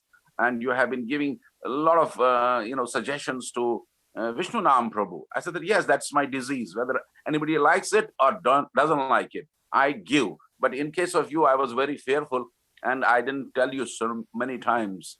So this was my relationship with him. And of course, whenever I met, and, maybe I have also, so we don't see it as a Gujarati. He was seeing it as a Gujarati vibe. Said, oh, you have a Gujarati vibe, so you're very nice and this and that. So we kept on going. The Surat temple opened, we went, then many places, we have been going there and to meet him many a times. And he allowed me to give classes also to all the congregational people. With the result, I had a good relationship with all the, congregational people. Like Murli Mohan is there. They are all from Bombay, and they allowed me coming there. I wanted to go more often, so because he was so lovable, and I really love him because his lectures, his profile about spiritual life, about his dedication to Prabhupada is great, because he's just like a sharp knife.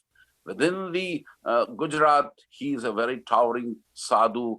He has full conviction what Srila Prabhupada taught him and how Srila Prabhupada benedicted with him the responsibility of carrying out the the Krishna consciousness in Gujarat state, and he proved it. Not only he proved, but he saw that many devotees who are here and there, they come to his area where they can flourish in Krishna consciousness. And I remember the earlier days in Baroda and other places, there were so many devotees who were doing a lot of Sankirtan. Sankirtan buses were very zipping in and zipping out in those days when we had Brahmabhuta, and then we had Sukhdev Prabhu and so many other wonderful devotees. And even Vishakha Mataji, I saw her, that is, this Shrestha Prabhu's, wife. She was the Sankirtan leader over there. So that was happening under the, leadership of Yashomati Nandan Prabhu. Obviously, Gopal Krishna Maharaj being the backbone of that yatra, also he was always going and inspiring devotees, and not only devotees, but even those people who were managers there in all the temples. So that was my relationship with him. But what touched me the most, my dear devotees, when, about 11 years back, when I got the land, ISKCON Khargar land from the SIDCO, and it was a lot of debate within the RGB. At that time, there was RGB, that who should do it and all that thing. There were contenders. There were contenders from Chopati Temple. Our Andy Desai Prabhu, he presented a very big whole vision for this project. Then I was just standing there in the RGB. I was sitting there in the RGB. But Yashomati Nandan Prabhu said, if Prabhupada would be there, he would give the land for the development to the person who has got the land. And that gave me a little bit encouragement, because other people were very silent there. Silent. Even some of my close friends, they were very silent in Juhu. But when he said, I got a little bit encouragement. And then, of course, His Holiness Gopal Krishna Maharaj was anyway there. And then other Vaishnavas, one by one, spoke. And I will not forget our South India wonderful Shankadari Prabhu. He also spoke in favor of me. And with the result, I just got a lot of energy to speak in the RGB forum. And then I got up and I said that, we want to do it. And I want to do it. And with the mercy of, this Yashomati Nandan Prabhu, I got charged to do something for the pleasure of Guru and Krishna. And then ultimately, of course, the story, until we came up to the point that we completed some portion of the project. And Yashomati Nandan Prabhu was always asking me, what is happening? What is happening? Every time, whenever he met me, he said, what is happening about the project? I said, Prabhuji, please come. And I remember he came one time to address our congregational people, and we used to do nice programs for congregational people. And we still do that. And he addressed the congregational people. And then next time he said that, your congregational people are very, very nice. And they kept on going to Ahmedabad. And whoever used to go to Ahmedabad, I used to see that they take blessings from Yashomati Nandan Prabhu. And they were very pleased. Recently, a couple had gone over there who got the PhD from Udaipur. And I told them, you go and meet and take the blessings. And the moment this couple, Anubhav Balram and, Janaki Bataji met and to meet Yashomati Nandan Prabhu, he was so happy. And he said, you are the first PhD from the Bhaktivedanta College for Vedic Education. And I'm really very happy. How is Surdas Prabhu? So like that, he used to always inquire. And ultimately, one day he came here and he stayed in the ashram for 2 days. And when we made him to stay in the ashram, he went on the sunny, he could go on the 6th floor. He saw the Brahmachari ashram. He saw the Vanaprastha ashram. He saw the library. He saw the college. He saw other facilities. And he was so much appreciating the endeavor of the devotees here. And the next day when he was on the Vyasasan, he completely spoke so nicely about all the devotees. They became so surcharged. And he was practically in the tears. And he said that, Surdas, you all devotees have done wonderful work here. I'm really impressed with what you are doing. Then he went to the temple, then he went to the guest house. He saw over. So this brought me more and more closer and closer, because, even if you get a slightest appreciation from a Vaishnava, it ignites your dormant fire of Krishna consciousness in any way. And that is the qualification of a Vaishnava. Because like we see Srila Prabhupada, when there was nothing in Gujarat, he accompanied Yashomati Nandan Prabhu to even find a place for him. That is the, great, contribution of an acharya who tries to teach the children with his own examples.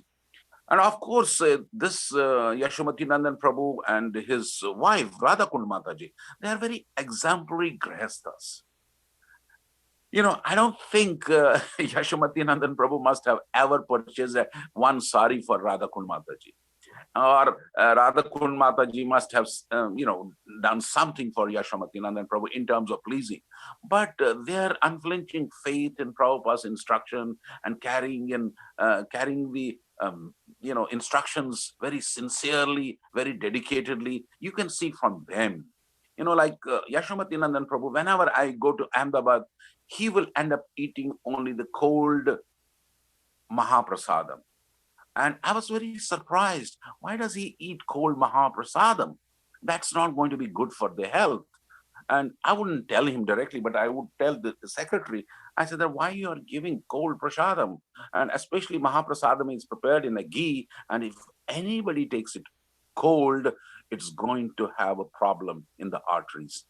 Let me tell you frankly, all the devotees who are even listening, don't grapple with the Mahaprasadam without digesting it properly or without working for it, okay? So he was always eating prasadam, and then he would sleep for a couple of hours, and nobody would even disturb him.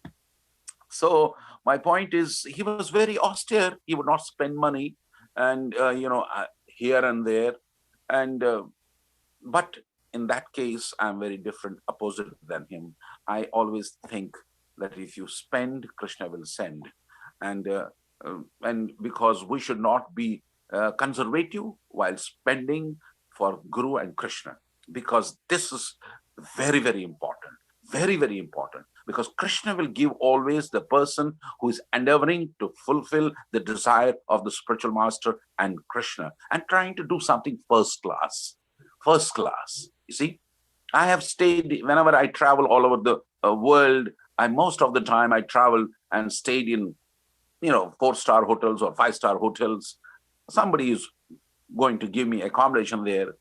But I always cherished when I can make not 5-star, not 6-star, 8-star place for Prabhupada's ISKCON center. And that's my mood. And I saw the same mood in an austere mood within Yashomati Nandan Prabhu, and I appreciated it. And as a sadhu, one should be very, very austere. His wife, very austere.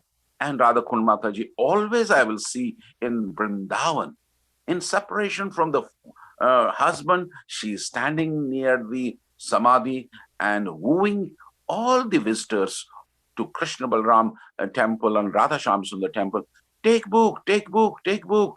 And that is an inspiration for all those Matajis who otherwise may be wanting to take it easy, but she's a great inspiration for so many mothers. And I would like to also say on this day to his children, maybe sometimes your father was tough, but this toughness is something very nice. This toughness is very nice because this toughness can mold out of you a better Vaishnava. When I grew up in my childhood, my father used to pour cold water on my head and I used to make faces. But when I came to Krishna consciousness, when I came to ISKCON, and when I saw devotees getting up at 4 o'clock, 3:30, and I thanked my father, how he used to make me up. The same thing, a father is always tough and a mother is always very soft. to all those children of Yashomati Nandan Prabhu, I would like to beg and request them. Your parents have been great. It has been a combination of East and West. It has been a combination of East and West. And in this combination, which Srila Prabhupada often used to say, blind and lame, and whatever he used to say, but in this combination, you will always flourish as cherished children of your parents, because you have got Christian consciousness from wonderful parents who have dedicated their life, sacrificed their life, sacrificed their comforts for the pleasure of Guru and Krishna. And that legacy, it's always an audacity. It's a very great remembrance for the children. It may not be so palatable to you now, but it will be palatable to you when you hear the great Vaishnavas always talking about your father and mother, how lovable, how dedicated they were to Prabhupada. And from this example, if you get an inspiration, I'm sure you will always dedicate your life to Prabhupada and never spend even 1 second away from Prabhupada's International Society for Krishna Consciousness. Even if you are situated with your husband, as a daughter, you will be situated with your husband, and as a son, you will be situated with your wife.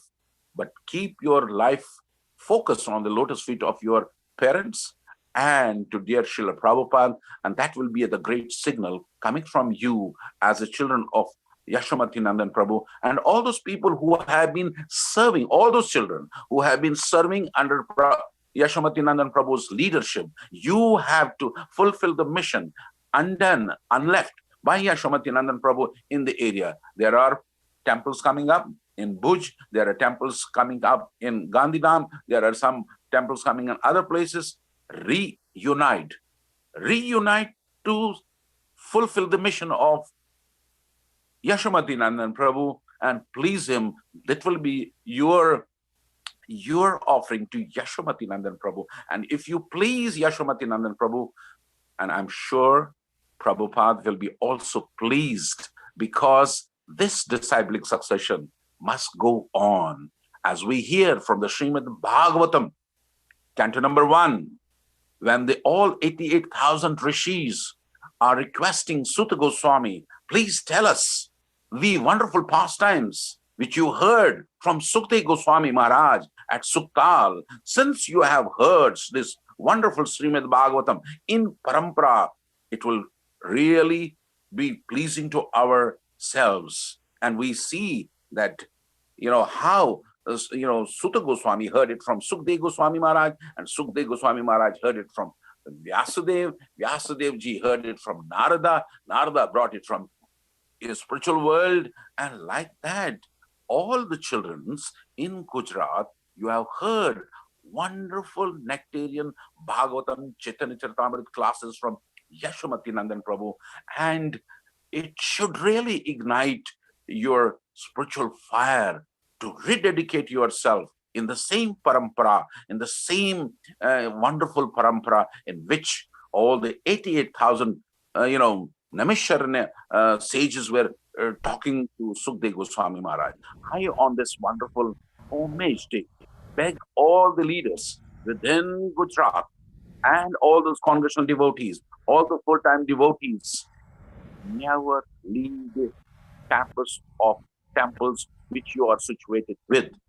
Rekindle your fire and dedicate your rest of your life for the pleasure of Yashomati Nandan Prabhu and all those mothers who are around, the sisters, mothers.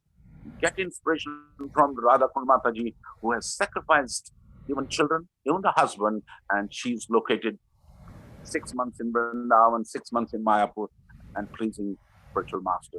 This is my humble prayer and prayer to all the leaders. My obeisances to Yashomati Nandan Prabhu, my obeisances to Radha Kunda Mataji, and my obeisances to all the Vaishnavas who are glorifying Yashomati Nandan Prabhu after he has left. It can be more palatable when we can glorify Vaishnavas while they are there. This is my personal conviction. Hare Krishna, and thank you very much, Mukund Madhav Prabhu, for giving me some chance to speak. I hope it may not have been boring to all of you, but I'm sure I'm getting blessed, I'm getting purified, I'm getting, energized. Thank you very much. Thank you very much, Surdas Prabhu. It was inspiring. So, thank you very much for your time. Thank you. We have His Holiness Bhakti Brihad Bhagavat Swami participating in this memorial program. Maharaj, we would like to know whether you would like to speak. His Holiness Bhakti Brihad Bhagavat Swami Maharaj, if you can unmute and tell us whether you would like to speak. We want to hear from you. Bhakti Brihad Bhagavat Swami. Avi? Okay. So we have His Holiness Bhakti Ashray Vaishnava Swami Maharaj joining us. His Holiness Bhakti Ashray Vaishnava Swami Maharaj.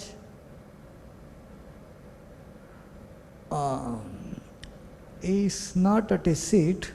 So in the meantime, we will have a recorded message from His Grace Bashu Ghosh Prabhu.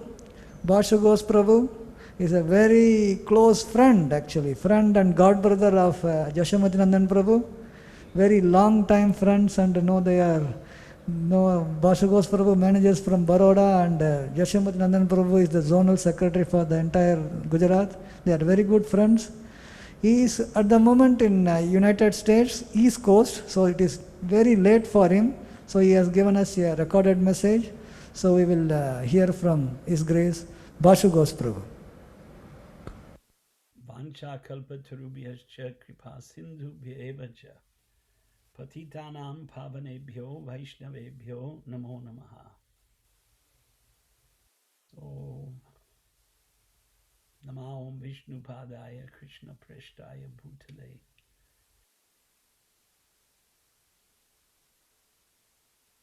Srimate Bhaktivedanta Swaminiti Namane Namaste Saraswate Deve Gauravani Pracharane Nirvishesha Shunyavadi Paschatya Deshatarane.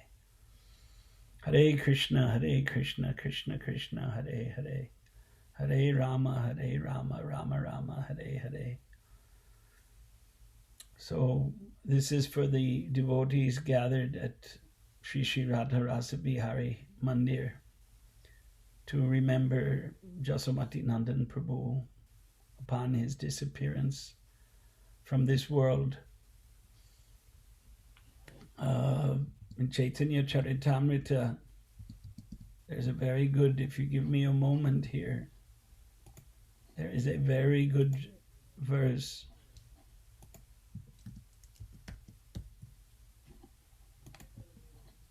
In Madhya Lila, chapter 8, 248, Dukha Madhye Kona Dukha Hoya Guru Tara, Krishna Bhakti Viraha Vina Dukha Nahi Deki Para.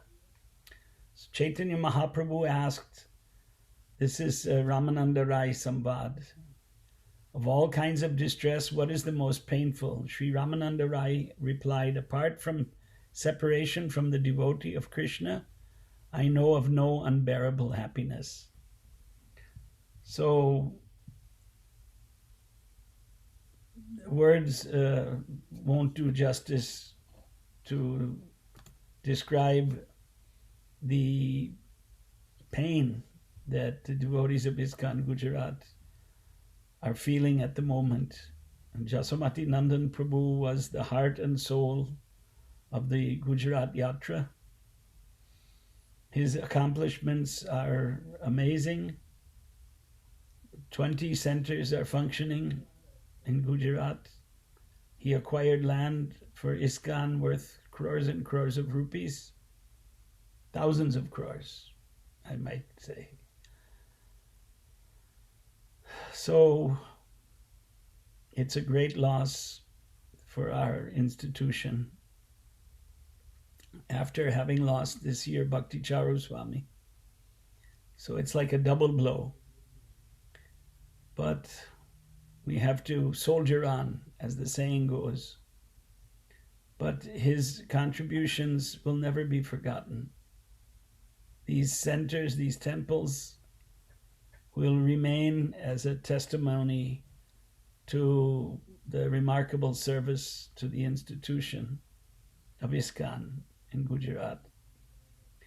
And as most of you know, he was responsible for getting all of Prabhupada's books, Prabhupada's commentary on Bhagavad Gita, his commentary on Srimad Bhagavatam, and Chaitanya Charitamrita translated into Gujarati. And it has been widely distributed. So he was also a great advocate of book distribution. And book distribution also means to learn what's in the books. And that he also personified. He used to give excellent lectures, quoting profusely from Srimad Bhagavatam and Chaitanya Charitamrita and Bhagavad Gita. They were remarkable lectures. Unfortunately, his health deteriorated starting 8 years ago when he suffered the first of 3 brain strokes. And even after that, he traveled to Europe. We went together to Indradyumna Swami's Poland festival, and Indradyumna Swami reciprocated by bringing his Poland festival to Gujarat in 2013 and 2014. Very successful and very wonderful preaching programs. But he was at that time also, the ill health had taken over. And then again in 2015, he suffered again 2 brain strokes. And that was the last of the brain strokes, but it left him debilitated, weak, and slowly, unfortunately for us, we are all in material bodies, but while we are in material bodies, we consider that someone who's fully engaged in the service of Lord Krishna is spiritualized. Prabhupada used the example of iron and fire. And so Yashomati Nandan Prabhu's life was like that. He was totally absorbed in the mission of Mahaprabhu and Prabhupada. And what can we say? It was glorious. So I could go on and on. There are probably a lot of devotees who have, there was one anecdote I'll share, since I don't want to take too much time. But many years ago, Yashomati Nandan Prabhu told me how he was massaging Srila Prabhupada's feet in Vrindavan. And I think it was the evening time, and some loudspeaker was playing a Hindi cinema song. And Prabhupada asked Yashomati Nandan Prabhu, who is singing? And Yashomati Nandan Prabhu said, Muhammad Rafi, Srila Prabhupada. And Prabhupada said, oh, his voice is very sweet. So that's one of the anecdotes. There were many. Yashomati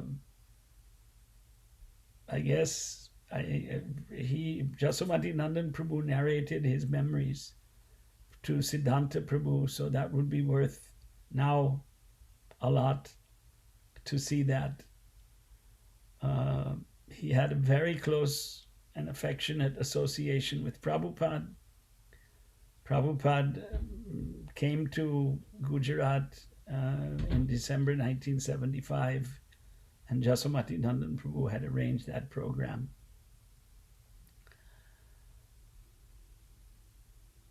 He served in the Juhu temple under Prabhupada directly. Prabhupada asked him to come to Gujarat, and he struggled but built up a fantastic edifice, institution to propagate Krishna Bhakti. Radha Govinda Dham, Radha Damodar temple in Surat, Radha Govinda in Ahmedabad, Radha Shamsundar in Baroda, Vallabhidhyanagar, Radha Giridhari. Rajkot temple has come up, of course, because he gave a free hand to Mahavishnu Goswami, who passed away 10 years ago. A huge temple was built there. Mahavishnu Goswami built a temple in Dwarka. not the Dwarka, New Delhi, but the Dwarka Dham.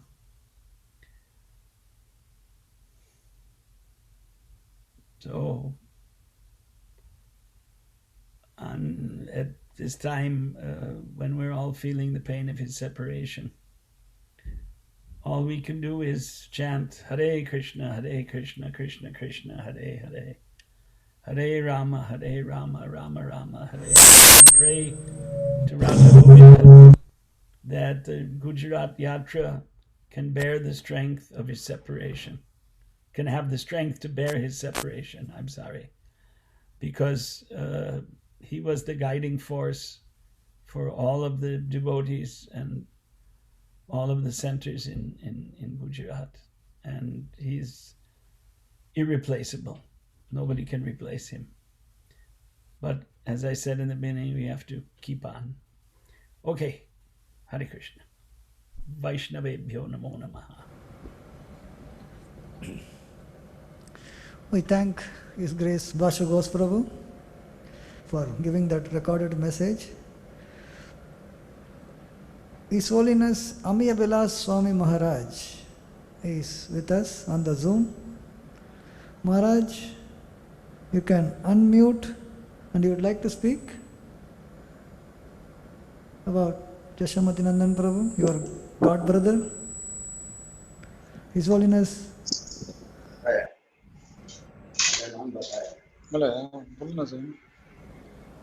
Maharaj, you can also turn on your video. You can turn on your video, unmute yourself, and if you could speak, it will be very nice.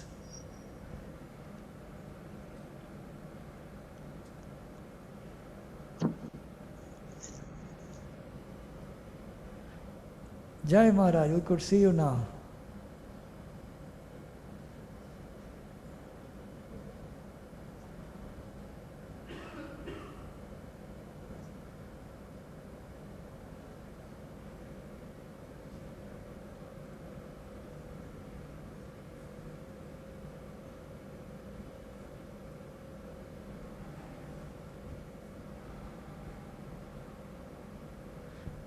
Yes, Maharaj, please proceed.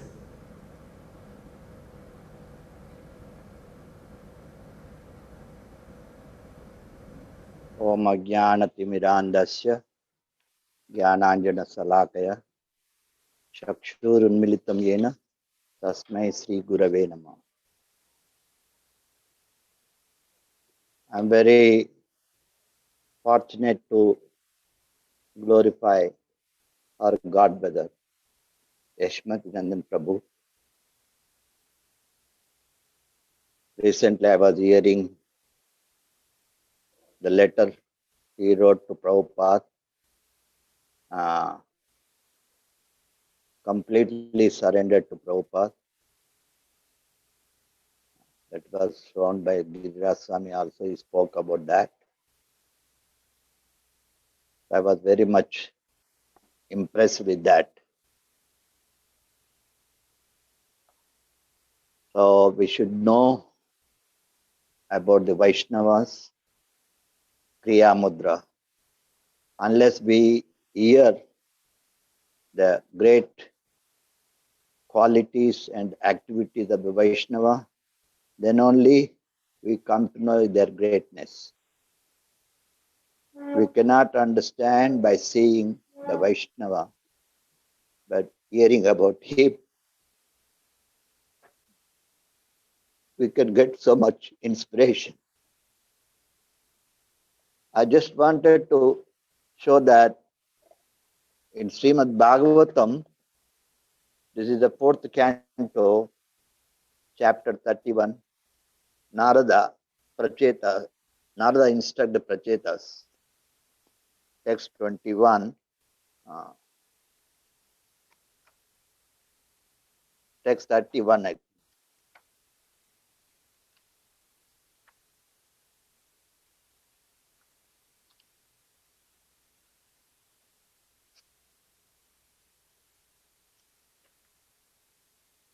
So here, nicely explaining that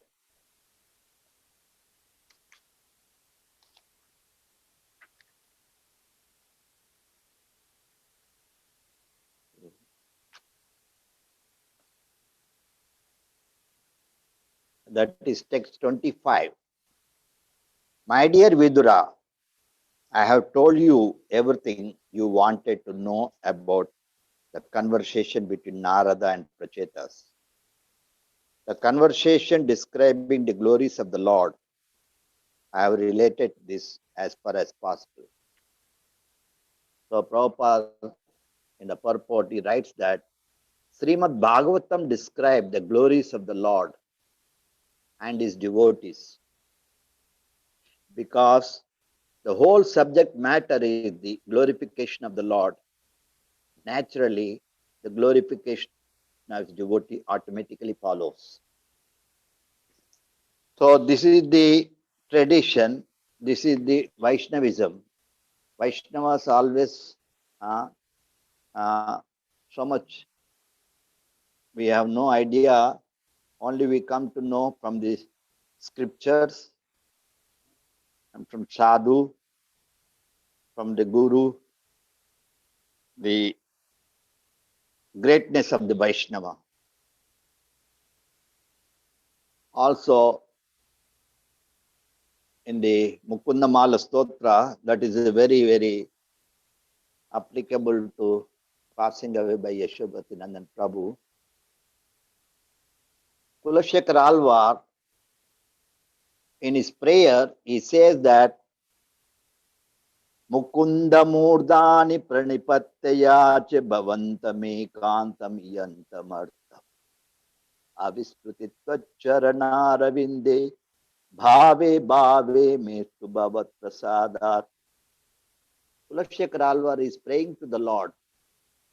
O Lord Mukunda, I bow down my head to your Lordship, repeatedly ask you to fulfill this one desire of mine, that in each of my future birth, I will, by your Lordship mercy, always remember and never forget your lotus feet.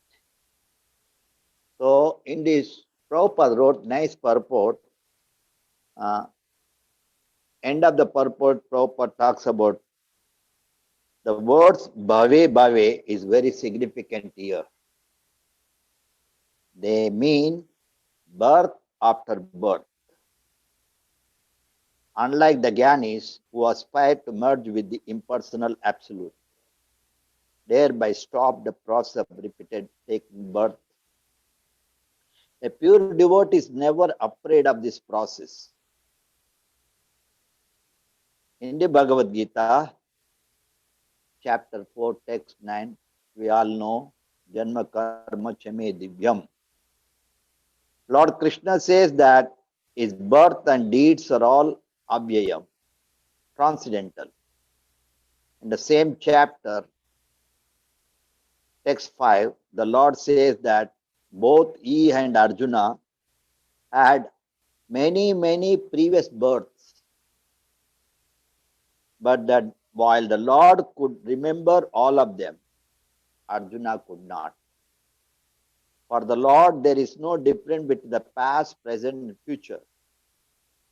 But for the living being who has forgotten the Lord, there is a difference on account of his being forgetful of the past and ignorance of the future. But the living entity who always remembers the Lord and is thus a constant companion is as transcendently situated as the Lord himself. For such a devotee, birth and death are one and the same, because he knows that such occurrences are only ephemeral flashes that do not affect his spiritual existence. So Prabhupada writes further that he is giving the example about, we may use crude example to illustrate the difference between the devotee's death and an ordinary man's death. In her mouth, the cat captured the both her offspring and her prey, the rat. Such capturing may appear the same, but there is a vast difference between them. While the rat is being carried in the cat's mouth, his sensation is pole apart from that of cat's offspring. For the rat, the capture is the painful death strike, while for the offspring, it is a pleasurable caress. Similarly, the death of an ordinary man is vastly different from a devotee's passing away from the active scene of a material existence. The death of an ordinary man occurs against the background of his past good and evil deeds, which determines his next birth. But for a devotee, the case is different. Even the devotee has failed to perfect in devotional service is guaranteed to take birth in a good family, a family of a learned and devotee Brahmana or family of rich Vaishya. A person who takes birth in such a family has a good chance to practice devotional service and improve his spiritual condition. So, regarding Yashomati Nandan Prabhu, so it's very, very dear to Srila Prabhupada. Srila Prabhupada is just like a sun. They say that Krishna Surya Samamaya, Maya Aya Andakar. Krishna is like a sun, Maya is like a darkness. So in this material world, the conditioned soul always in darkness. The Lord so mercifully, He created the sun and moon to remove the darkness of the material world. Similarly, Prabhupada appeared in this world to remove the darkness of the material world by giving Krishna consciousness. So Srila Prabhupada, it is explained like when sun arises, no more darkness. All the thieves, plunderers, they all disappears. Similarly, when a pure devotee comes to our world, like a country to country, travel Prabhupada around the world, preaching Krishna consciousness, he is awakening dormant love for Krishna, awakening to the conditioned souls. So, this is the power of the pure devotee, Srila Prabhupada.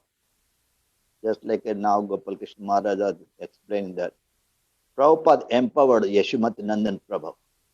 This is also very significant. To empower, you also must be qualified person. Not everybody can be empowered by Guru and Krishna.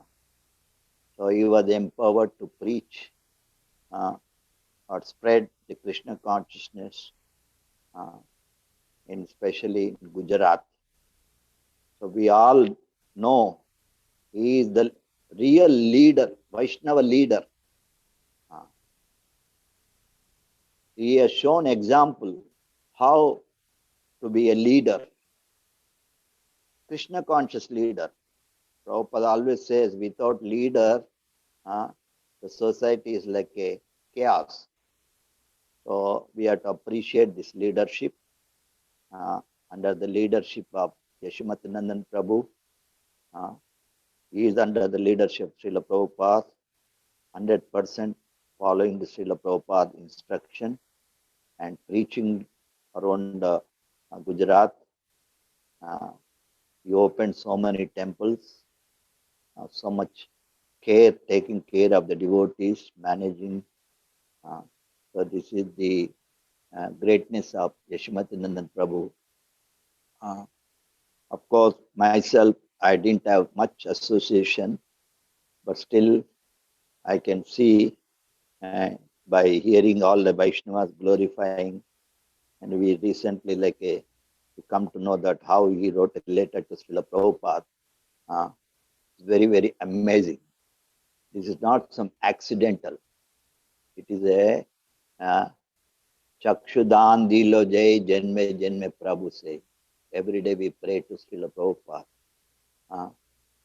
Prabhupada is the life after life. He is the eternal father, eternal guru for all his disciples, followers, or those who are aspiring to be Krishna consciousness. So this is the best example. The disciples are all Prabhupada disciples around the world, whether small or big. They're always trying to surrender to Srila Prabhupada, following the instruction of Srila Prabhupada. So this should be glorified, just like Surdar Prabhu was explaining. This legacy should go on, generation to generation. So this is a great example about Yashomati Nandan Prabhu. Physically, this is very, very important. Physical disappearance, but his activities, his instructions are very example to the coming generation of the Vaishnavas. The ISKCON has to go on for 10,000 years. So we all devotees should be very much alert, and especially those are very, very senior, very experienced, the devotees, sannyasis, gurus. We should be always surrendered to them and listen their experience. That will help us in the journey of Krishna consciousness. It is a very, very practical philosophy, Krishna consciousness. So on this auspicious, Smriti, Vaishnava Smriti is very, very important. Recently I was hearing Navayogendra Swami also speaking about Yashomati Nandan Prabhu. Also he sang the prayer, Eya Nilo Premadana. Generally, his songs are mostly sung to the pure Vaishnavas. But in the parampara, so this is a system to remember. That was my realization. When he sang this song, he was explaining that this is very, very important to remember or glorify the Vaishnava. So I only pray that, of course, Prabhupada always speaks about devotional service is never lost. Neha abhikramano sosti pratyavayana vidyate. Whatever we do, little service to Krishna, a guru, that will be the eternally in our life after life, it will come with us. So we should take it very sincerely to heart about the Vaishnavism and to spread the Vaishnavism throughout the world. That is the devotees, acharyas recommended. So we have to be very sincere and serious to associate with the Vaishnavas, hear from their experience, from realization. In this way, we can develop, we can make our life success. Anta kale cha mameva smaran mukta kaleva. Krishna says, my devotees remembers me alone at the time of death, then they come back to me. So, Yashomati Nandan Prabhu, his life is completely dedicated to Krishna. So, definitely he's gone back home, back to Godhead.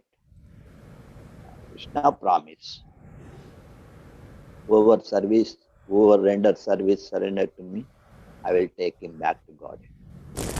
So there is no doubt about it that Yashomati Nandan Prabhu is gone back home, back to God. So Srila Prabhupada picked up his disciples around the world, and he is also transplanting the seed of bhakti now also to the conditioned souls. So very good our Vaishnavism, ISKCON activities. We have to, Chaitanya Mahaprabhu wanted to spread this. We should try our best to distribute Srila Prabhupada books, distribute the holy name, distribute prasadam. In this way, we can make our life success. Bharata bhumiti manushya janmailar janmati artha karo karo paro prakar. So in this way we have to make our life success. Simply absorbed in serving Krishna and Guru. So this is the message. This is the glorification of the Vaishnavas. I would like to viram karenge my speech. Thank you for allowing me to glorify the Vaishnava like Yashomati Nandan Prabhu. He is very, very dear God brother, dear disciple of Srila Prabhu. All glories to Yashomati Nandan Prabhu. Jai. Mancha kalpatarubhasya kripa sindhubevacha patitanam pavanibhyo Vaishnavibhyo. Hare Krishna.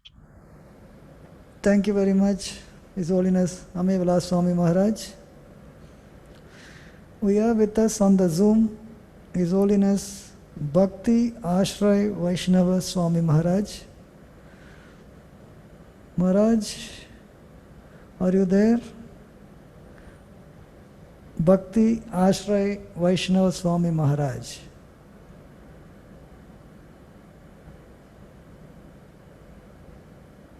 Is there? Your video is on and your chair is empty. If you are available there, Maharaj, could you come and tell us whether you'd like to speak?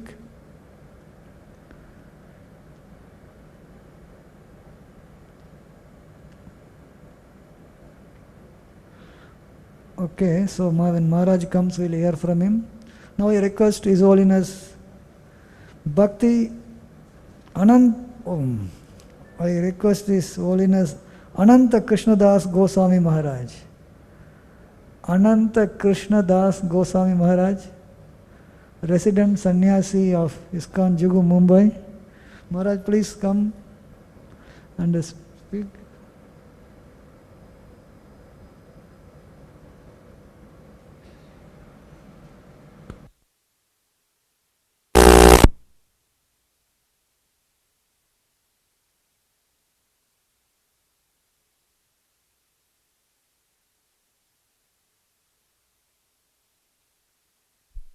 वाञ्छाकल्पतरुभ्यश्च कृपा सिन्धुभ्येव च पतितानां पावनेभ्यो वैष्णवेभ्यो नमो नमः. हरे कृष्णा. तो परम पूज्य यशोमती नंदन प्रभु श्रील प्रभुपाद जी के अन्यतम प्रिय शिष्यों में एक हैं और ISKCON के उन भक्तों में उनका स्थान है जो शास्त्र के ऊपर बहुत सुंदर जिनका समझ है. श्रील प्रभुपाद जी के ग्रंथों का उन्होंने बहुत अच्छी तरह से अध्ययन किया और उसका गुजराती में अनुवाद उन्होंने किया. यशोमती नंदन प्रभु के विषय में कहा जाता है कि श्रील प्रभुपाद जी ने उनको गुजरात का भागवत कथाकार के रूप में घोषित किया था. श्रील प्रभुपाद जी ने कहा था उनको कि आप भागवत सप्ताह करो. यशोमती नंदन प्रभु के लिए प्रभुपाद जी ने आदेश दिया था कि भागवत सप्ताह करो, कि भागवत सप्ताह का समाज में बहुत मांग होता है, प्राय हर समाज में लोग भागवत सप्ताह, तो इस मांग को देखते हुए श्रील प्रभुपाद जी ने उनको कहा था कि आप भागवत सप्ताह करो। जैसे गुजरात में बहुत प्रसिद्ध भागवत सप्ताह के कथाकार थे, उनका बहुत ख्याति, क्या नाम था? नहीं, उसके पहले थे, नाम भूल रहा हूँ, मुरारी बापू से पहले वो थे, तो मैं नाम भूल रहा हूँ। तो प्रभुपाद जी ने कहा कि आप गुजरात के कथाकार हो, आप गुजरात में नहीं पूरे विश्व में भागवत सप्ताह करो। तो महाराज परम पूज्य राधा गोविंद महाराज का भी बड़ा अप्रिशिएट करते थे, बोलते थे प्रभुपाद जी ने मुझे आदेश दिया लेकिन आप उस कार्य को कर रहे हैं। प्रभुपाद जी चाहते थे कि इस्कान में भी लोग भागवत सप्ताह करें। तो यशोमती नंदन प्रभु बहुत अच्छे ही शास्त्र के बहुत अच्छा मर्मज्ञ थे और प्रभुपाद जी के ग्रंथों का उन्होंने बहुत अच्छी तरह से अध्ययन किया था। अनुवाद कर रहे थे तो अध्ययन भी कर रहे थे। अनुवादक को अध्ययन करना पड़ता है। और बहुत सुंदर प्रवचन करते थे। उनके प्रवचन को प्रायः सभी लोग पसंद करते थे। हम यहाँ जुहू में जब आते थे, शुरुआती दिनों में बहुत आते थे जुहू में, और आते थे तो उनका प्रवचन का लाभ हम लोग उठाते थे। हम जब हमारा ये ट्रैवलिंग चल रहा था संन्यास का, तो हम अहमदाबाद भी गए थे, तो उनसे मिले। तो मैं कहा कि संन्यास के लिए हम लोगों का ट्रेनिंग चल रहा है, आशीर्वाद दीजिए ना। तो आशीर्वाद उन्होंने दिया था और लगभग 2019 में हम वृंदावन में फिर मिले उनसे। इस्कॉन गेस्ट हाउस के बाहर मिले तो उनको प्रणाम किए। तो पूछते थे, वो बहुत जिज्ञासा करते, आपका सन्यास का क्या हुआ? तो मैं कहा कि चल रहा है, अभी 1 साल और बाकी है। तो मैं कहा कि महाराज भी यही पूछ रहे थे। परम पूज्य राधा गोविंद महाराज से मिला तो वो भी कहे कि आपका सन्यास हो गया। तो महाराज ये पूछना चाहते होंगे कि आपका सन्यास का क्या हुआ, माने फाइनल हो गया। तो महाराज कहे कि आपका सन्यास हो गया। तो ये बात यशोमती नंदन प्रभु भी पूछे। महाराज के पास मिल करके जब मंदिर में आए तो मिले तो प्रणाम किया, तो कहे कि आपका सन्यास का क्या हुआ? तो मैं कहा कि महाराज भी यही पूछ रहे थे कि आपका सन्यास हो गया। तो यशोमती नंदन प्रभु बहुत हंसे और कहे कि किससे सन्यास लेना है? मैं कहा कि नहीं, महाराज से ही लेना है। तो महाराज ऐसा क्यों पूछे? तो मैं कहा कि महाराज शायद ये पूछना चाहते होंगे कि आपका सन्यास का क्या हुआ। तो उन्होंने कहा कि आपका सन्यास हो गया, मतलब फाइनल हो गया। तो यशोमती नंदन प्रभु जिज्ञासा रखते थे, जब भी मिलते थे तो पूछते थे कि आपका सन्यास का क्या हुआ, कितना समय है। तो यशोमती नंदन प्रभु बहुत मधुर भक्त थे। भक्तों से बड़ा अच्छा उनका ये था और उनसे भक्तों को ये प्रेरणा मिलता था शास्त्र के विषय में जानना, बोलना। प्रायः जुहू में जब भी आते थे तो जरूर प्रवचन देते थे और बहुत सुंदर प्रवचन करते थे। विशेष करके मुझे तो बहुत अच्छा उनका प्रवचन लगता था और हमेशा मैं जब भी यहाँ आते थे तो अपेक्षा भी रखता था कि इनका प्रवचन हो। तो ज़्यादा कुछ नहीं हम बोलेंगे, बहुत सारे भक्त लोग बोलने वाले हैं। यशोमती नंदन प्रभु का इस्कान के प्रति बहुत बड़ा योगदान है। श्रील प्रभुपाद जी के मिशन को आगे बढ़ाने में उनका अभूतपूर्व योगदान है। उन ग्रंथ के माध्यम से, प्रचार के माध्यम से, मंदिर निर्माण के माध्यम से उन्होंने इस्कान में एक बहुत बड़ा प्रचार का स्तंभ खड़ा किया है जो आगे चलता रहेगा। हरे कृष्णा, धन्यवाद। शील प्रभुपाद की, यशोमती नंदन प्रभु की। Thank you, His Holiness Ananta Krishnadas Gosai Maharaj. Now we request Gopeshwar Prabhu, waiting very long time, and he serves in Gujarat area. His family lives there, so he must have a lot of association with Yashomati Nandan Prabhu. I request Gopeshwar Prabhu to speak. Hare Krishna.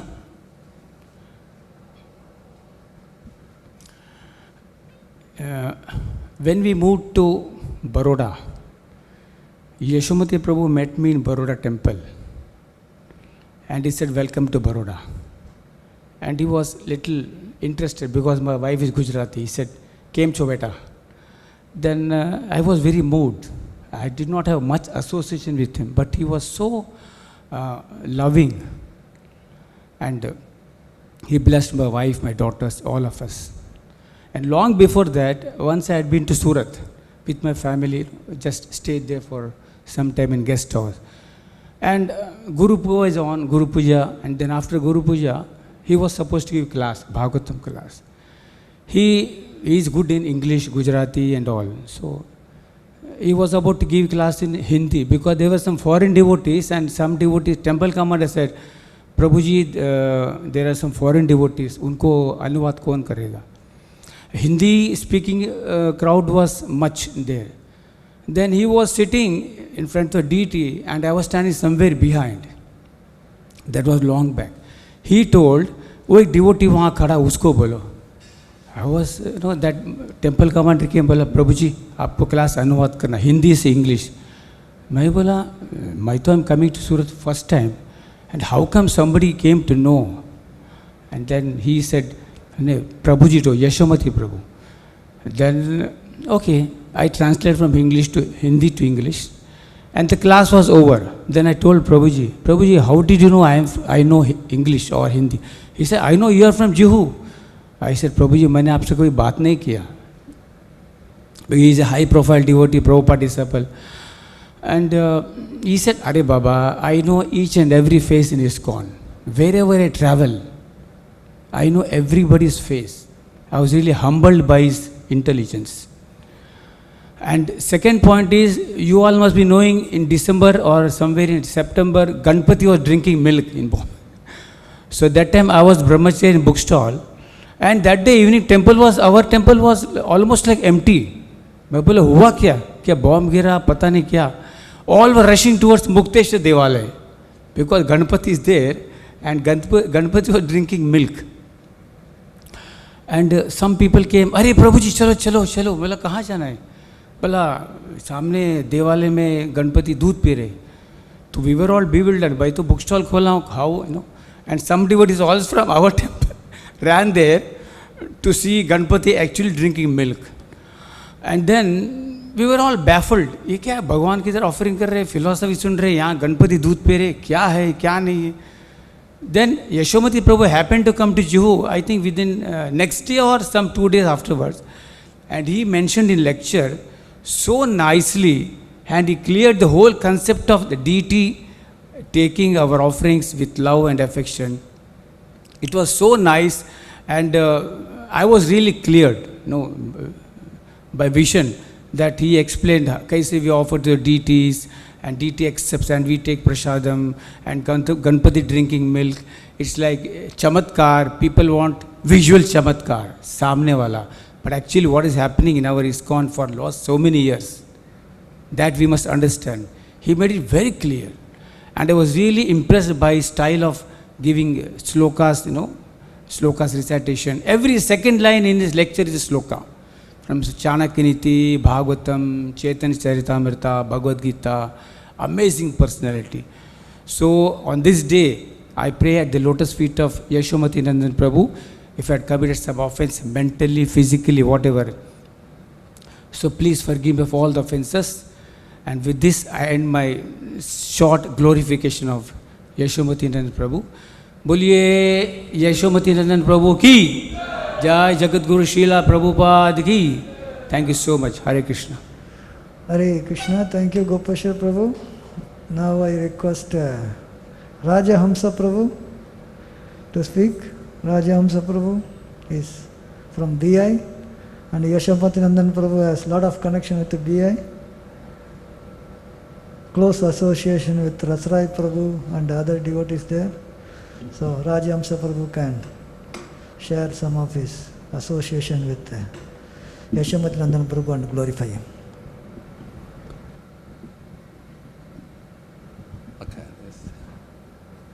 Namo Vishnu Padaya Krishna Prishthaya Bhudine Srimade Bhaktivedanta Swami Namane Namaste Saraswati Devi Gauravani Pracharine Nirvishesh Chunyadi Paschati Destarine Vangcha Kalpatarubhyasya Kripasindhubhya Vicha Paridanam Pavanebhyo Vaishnavibhyo Namo Namah Hare Krishna Krishna Krishna Hare Hare Hare Ram Ram Ram Hare Hare Yashomati Nandan Prabhu ki jai. I joined ISKCON Juhu Temple in 1984, and I have known Yashomati Nandan Prabhu almost since that time. In fact, as soon as I joined in sometime in April, and soon after we went for Padayatra.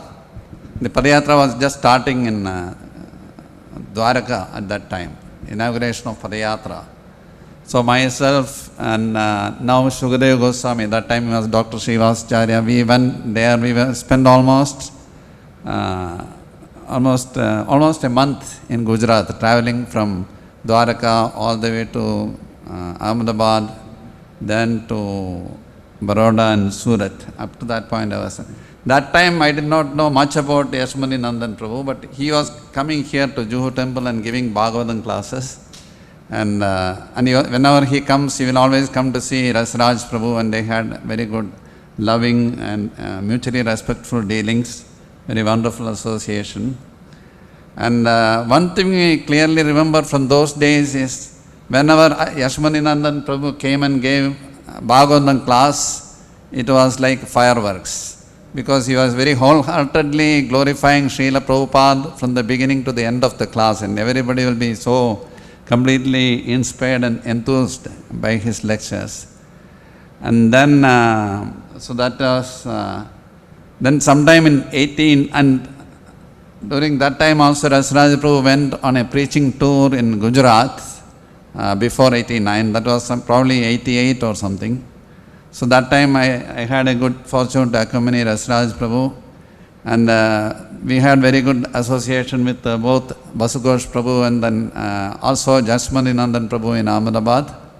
And he arranged for Rasraj Prabhu to give lectures in physical research laboratories and other local institutions. And that was a very nice experience. We had very wonderful memories of that time. Then in 89, Rasraj Prabhu was getting ready to organize the conference in San Francisco, on first international conference for the study of consciousness within science. This was organized by BI at that time.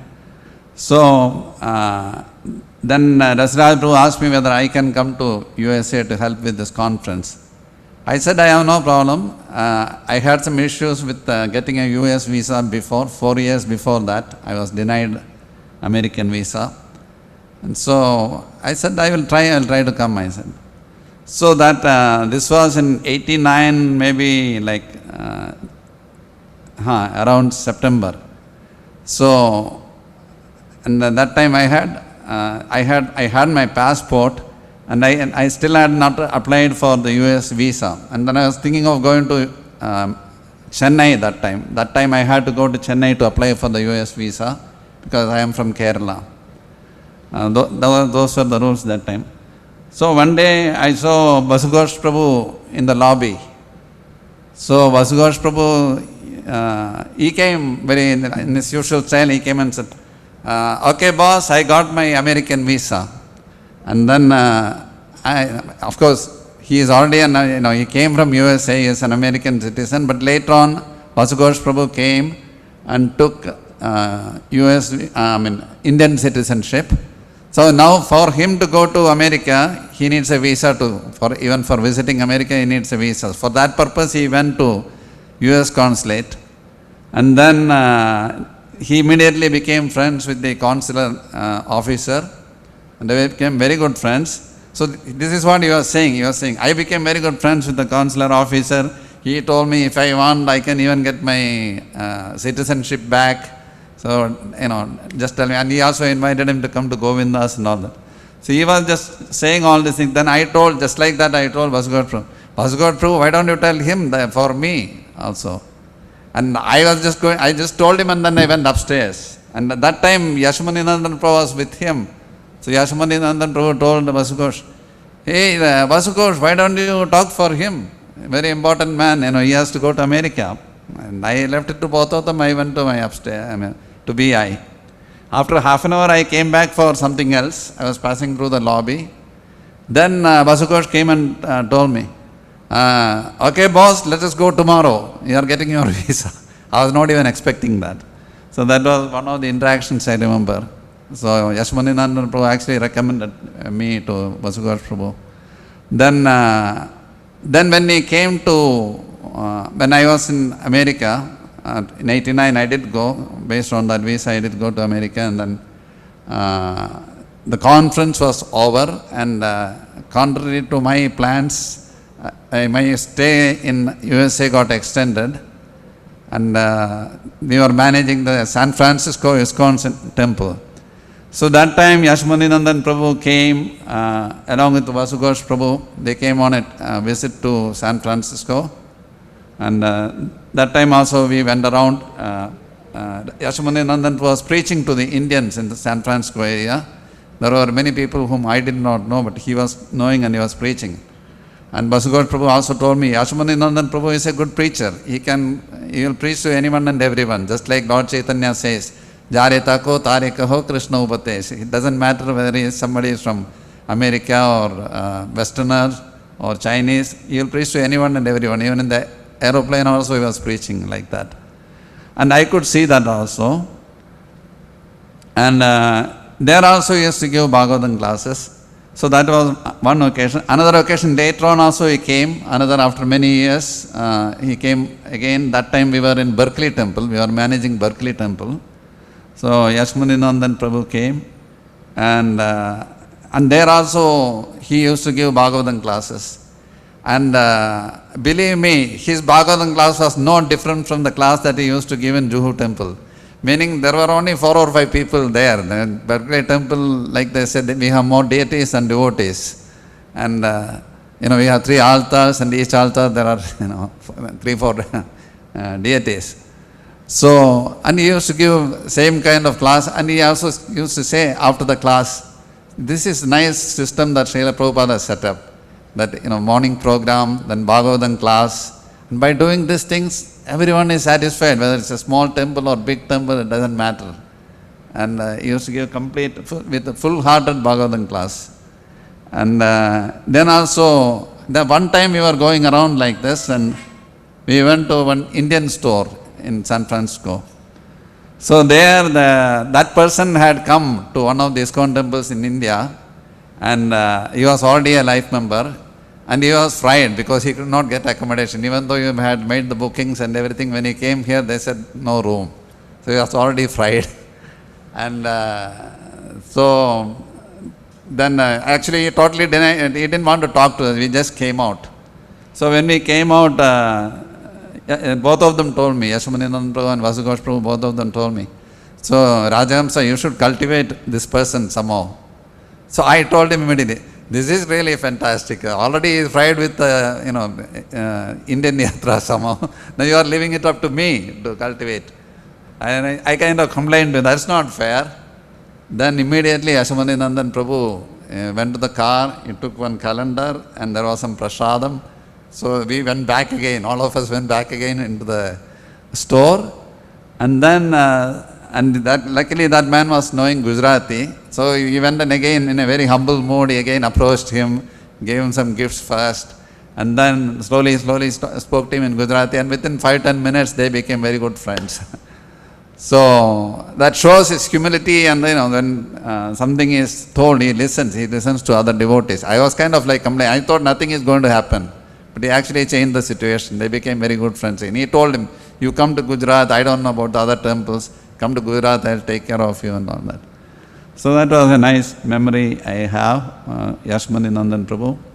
And then after I came back from USA also, I had gone to visit him in Ahmedabad once, and there also we had very good memories there. Then in 2011, I think, Yashomati Nandan Prabhu was requesting Rasaraj Prabhu to come back and again do that old style of giving lectures in campuses. Because for many years Rasaraj Prabhu had kind of gone beyond that program and focusing more on his research and the educational programs. So this time, because they were good friends, and Yashomati Nandan Prabhu requested him, Rasaraj Prabhu agreed to go and give lectures in 2011. So there also he arranged many lectures. Through his congregation, he arranged many lectures in PDP University and Gandhinagar. So I got the good chance of accompanying Rasaraj Prabhu in that trip also. So in this way, we have very loving memories of Yashomati Nandan Prabhu, and we are very glad that he has set a wonderful example of Krishna consciousness. Of course, I am not covering, many devotees I am sure have covered all aspects of his life and preaching with wonderful qualities. I also beg to Yashomati Nandan Prabhu for forgiveness for any offenses I may have committed knowingly or unknowingly, and we seek his blessings always. Hare Krishna. Thank you very much, Rajamsa Prabhu.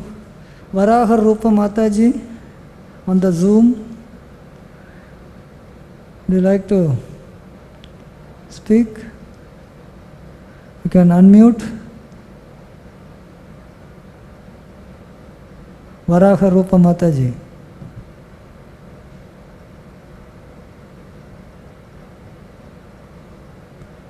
Okay.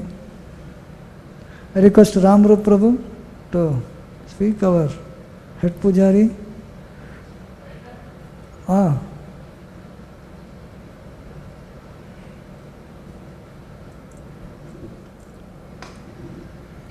Hare Krishna.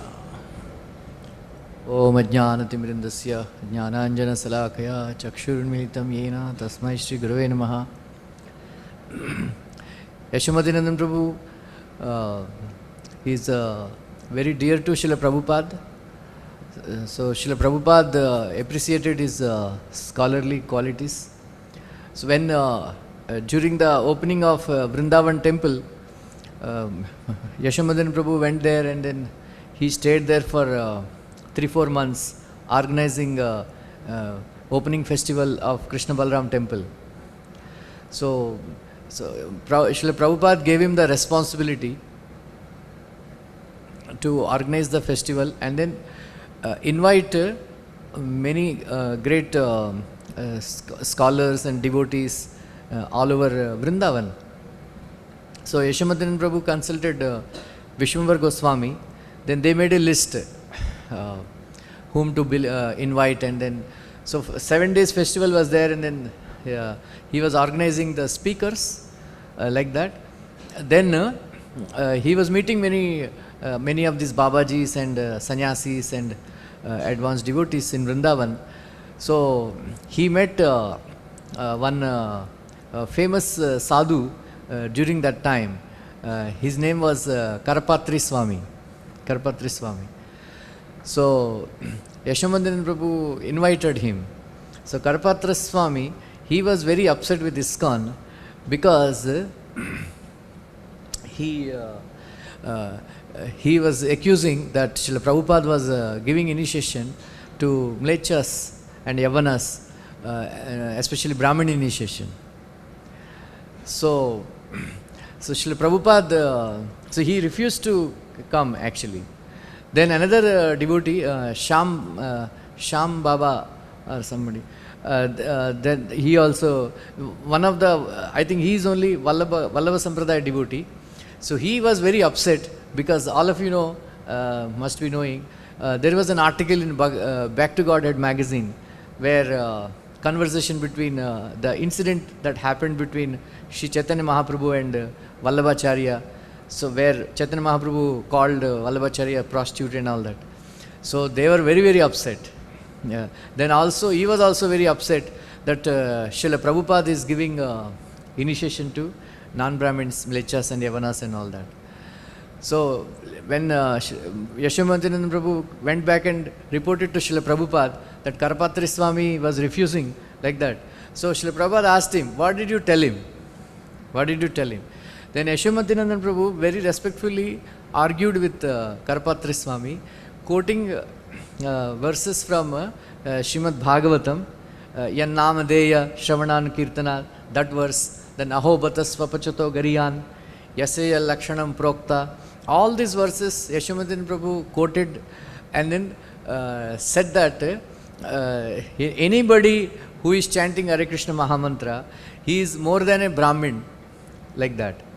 So Karpatri Swami, he was very impressed. Wow, your Guru has trained you nicely. Then even then he said that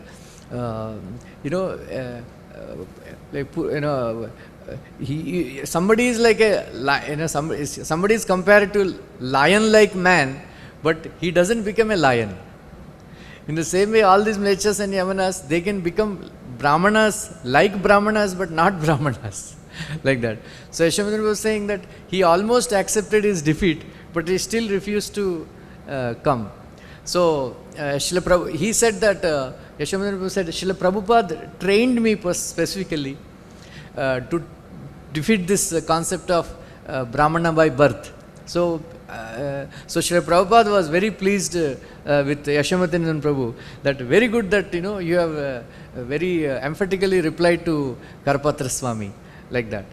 So every day he was calling like that. So Srila Prabhupada did not speak. So Prabhupada told Yashomati Nandan Prabhu, because so all the Swamis and local devotees, they are refusing to eat prasadam cooked by foreigners. So then Srila Prabhupada told Yashomati, you organize the, like that. So then organize the local priest for installation ceremony and all. So the Prabhupada was given a big seat to sit, but that I think Chennai governor, somebody, Chenna Reddy, he came. So Prabhupada sat down, on the floor. Then Chenna Reddy also came and he sat next to Prabhupada. So because he said, I don't want to sit on the higher platform when governor was there, like that. So Chenna Reddy glorified Srila Prabhupada. Then suddenly Prabhupada told Yashomati Nandan Prabhu, you speak, like that. So Yashomati Nandan Prabhu, he was shocked. He was not scheduled to speak and all, so he did not come prepared on anything. Then Yashomati Nandan Prabhu glorified Srila Prabhupada so much that Prabhupada is very pleased with Yashomati Nandan Prabhu's lecture and all that. So like this, Srila Prabhupada told Yashomati Nandan Prabhu, whenever you give lecture, you should speak about Chaitanya Mahaprabhu. So Yashomati Nandan Prabhu almost knew Chaitanya Charitamrita by heart. Like whenever you would hear his lectures, you will know that how he is well versed in Sri Chaitanya Charitamrita, like that. He was very affectionate towards me. Rasaraj Prabhu, Yashomati Nandan Prabhu, they are all very good friends. So in 99, when I left BI, he came to meet me and he said, become Surat Temple President.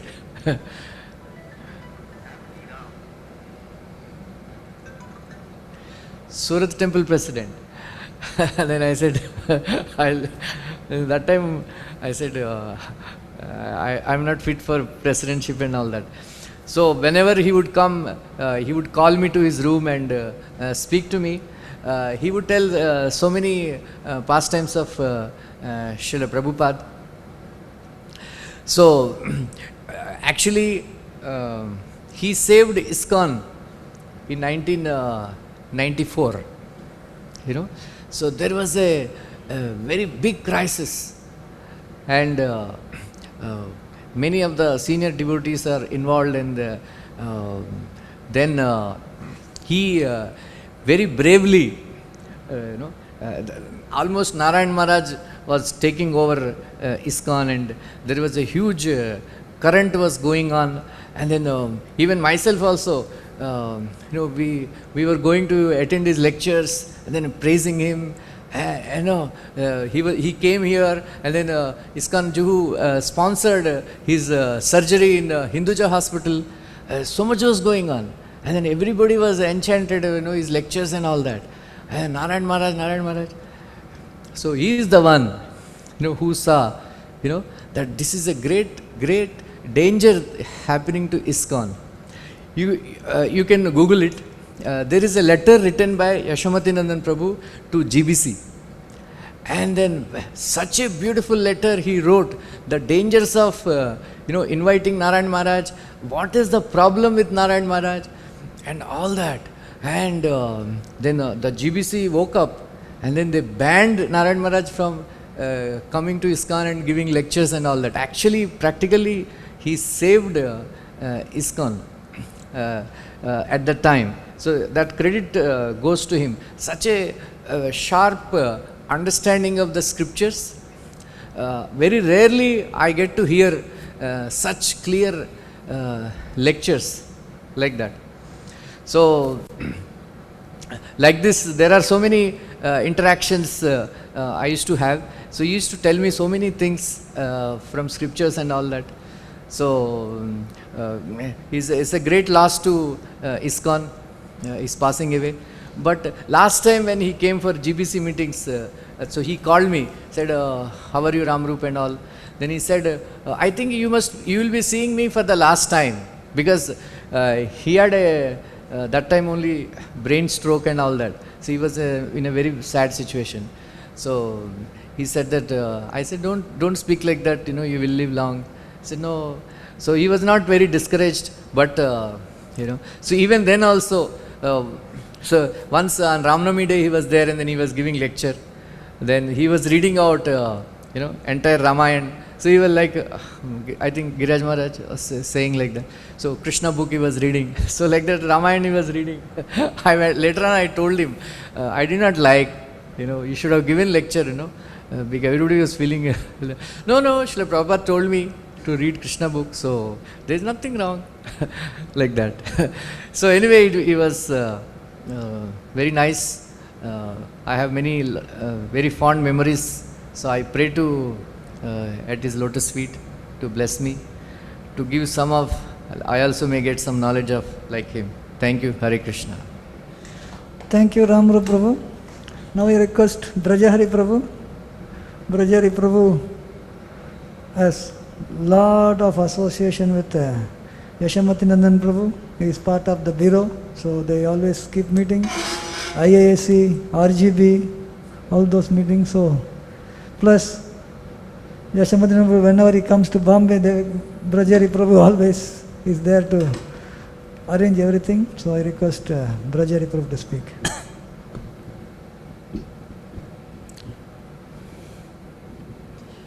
वांछा कल्पतरुश्च कृपा सिन्धुभ्येव च पतितानां पावनेभ्यो वैष्णवेभ्यो नमो नमः.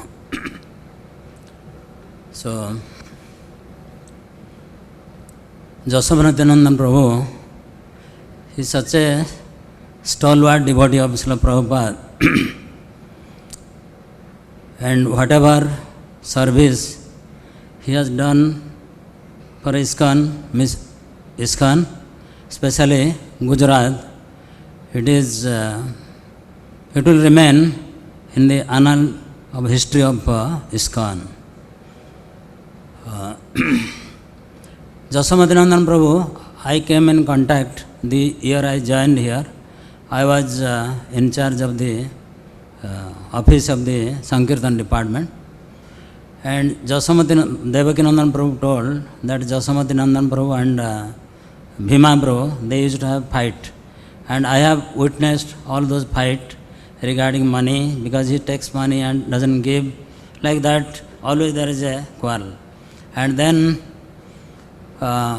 books, those days books are not sufficiently available like now.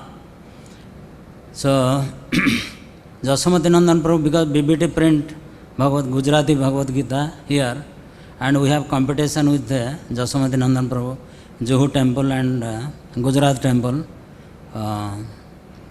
Most of the time we win the marathon, but Yashomati Nandan Prabhu, he comes during marathon and search BBT, Sankirtan department. He knows where we hide the books. So in Sankirtan office, one building here, there is a loft on the top. So somebody, he asked me, where you kept the book? I said, there is no book. I told lie, but somehow or other he just came to know that I have hide the book in the loft. So he became very angry on me. He said, nah. He called a truck, one truck, and in the night he told me to just pack everything and send to Gujarat. He was BBT trustee, and very forcefully, he can tell Gopal Krishna Maharaj, Bhima Prabhu. So we loaded the truck and he just took it to Gujarat. And another thing, in Ramru Prabhu he told in 94, when this Gopi Bhav club was very much prominent, and most of our senior leaders, they are associating with Maharaj, Narayan Maharaj, and we witnessed everything. And Prabhupada quarters, Maharaj used to give lecture. And one time, it was so happened that even devotees are not allowed, the junior devotees are not allowed to attend Maharaj's class. So, but this Yashomati Nandan Prabhu, so he saw the deviation by the devotees. He and Bhakti Vikas Swami, they are the co-author of that, about 14 pages letter he prepared for GBC. And those days emails were not available, only Bhisma department email was there. And they sent first that letter to me, and I forwarded to all GBC members, because GBC meeting was going to happen after 1 month. So that letter we sent to all the GBC members. So that was like so strong letter, and defeating all the argument the senior devotees they brought. Everything defeated like anything. Smash actually. Narayan Maharaj to take over ISKCON, and he's proved the authority of Srila Prabhupada in ISKCON. So that was great achievement. And after that, all the senior devotees, those who are following Narayan Maharaj, they came to the track and they realized their mistake, and they were happily again did the service in ISKCON. And there was a time when there was a division, but because of this letter, the division was stopped, and again they all are welcome in the ISKCON family, and that was the history. And another incident I remember,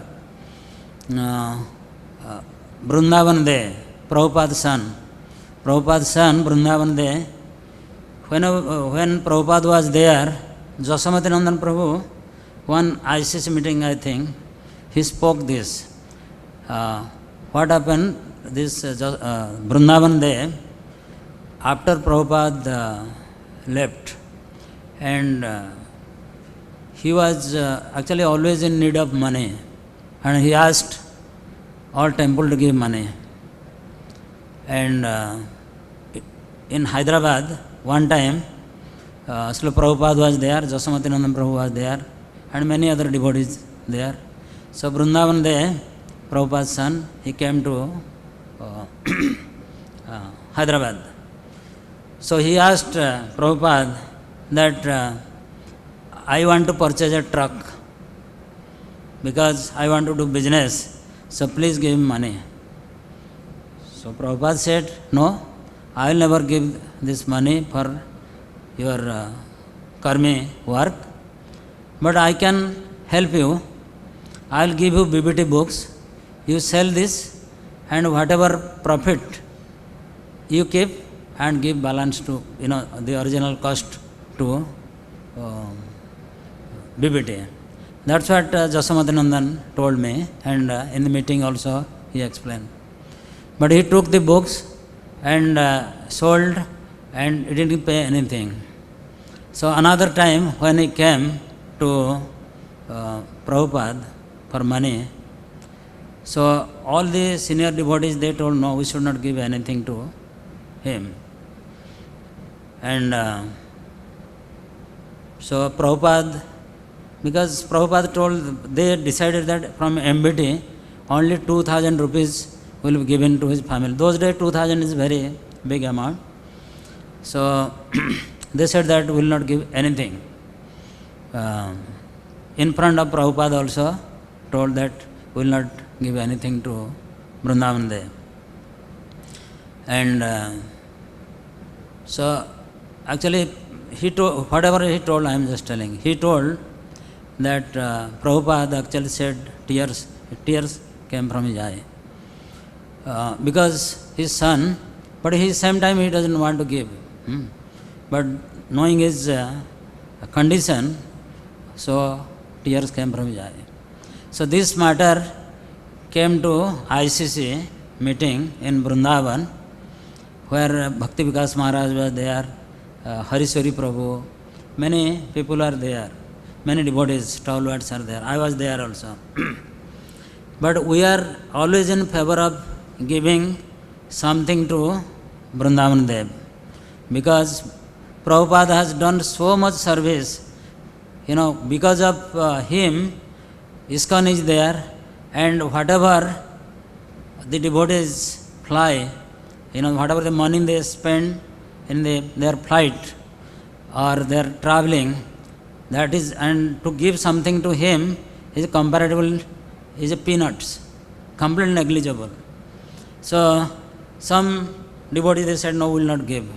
But Yashomati Nandan Prabhu, myself, and we strongly fought, no, we should give. And after that, we made a program, all the temples will give something. We decided that every temple will give something. And that was given to him till 2-3 years before he passed away, Vrindavan Dev. One time this Krishna Chandra Prabhu, our Mahapatlal Prabhu, Chowpati, Vrindavan Dev came and we introduced to PL Sethi, Krishna Chandra Prabhu, everybody. So Krishna Chandra Prabhu, he kept a lot of money in fixed deposit in his account, not Vrindavan Dev account, his account. Whatever the interest, about 3 lakhs rupees or 4 lakhs rupees interest was coming, so he was given everything to Vrindavan Dev. So that reduced the burden of ISKCON, and he took care of everything after that. But still, Yashomati Nandan and our Sikandrabad temple president, Sahadev Prabhu, and our Juhu temple, we always, whatever he asked, we always gave. So that was the Yashomati Nandan Prabhu. Although they said that he is very miser, but actually he is not miser. He is very good heart. And Prabhupada, when he sent him to day before yesterday, Yashomati Nandan Prabhu wife was talking, and Giriraj Swami, he gave only 250 rupees to Yashomati Nandan Prabhu and his wife to go to Gujarat. Only 250 rupees. And they don't have anything, they don't have a place to stay. And later on, they were looking small house to stay, but they couldn't get with that money. So Mataji was telling Prabhupada, actually, he went to see place for Yashomati Nandan Prabhu. And both of them go, and Prabhupada say, okay, you stay in this. But the house was so small, and they don't have money. So Mataji was telling, Prabhupada was conjus, miser, and Yashomati Nandan Prabhu was also miser to spend money for their own accommodation. Those are the, those devotees, like such devotees very rare in ISKCON. Nowadays, we stay in so much opulent, but those devotees who carry out the instruction of Prabhupada and establish such monumental temples in Gujarat, and so much sacrifice they have done, it is actually very praiseworthy for Yashomati Nandan Prabhu. And everybody spoke about his glory, about his scholarly presentation. And our 40th, all our program we always invite Yashomati Nandan Prabhu. 25th anniversary he came, and but 40th anniversary when I called him, he said, Prabhu, my health is very down, I cannot come. I said, we will take care of everything, I will give a personal assistant to you, 24 hours, and you come. And he came, and he spoke little, but then we arranged a class for him, but that day he couldn't able to come because health was not permitted. So Prabhuji is just a great Vaishnava and very lovable personality. Last 2019 November, when the ICC, RGB, Bureau and IASC, all meetings were conducted there. There was no dearth of, everything was arranged so nicely, so opulent, we cannot even, our Juhu temple cannot afford like that. Because the new restaurant which they opened, and this restaurant they have so many, more than 500 menus, and whatever you want they will provide. And क्या इतना प्रसाद varieties of food ना, हम लोग खा थक गया एकदम पूरा.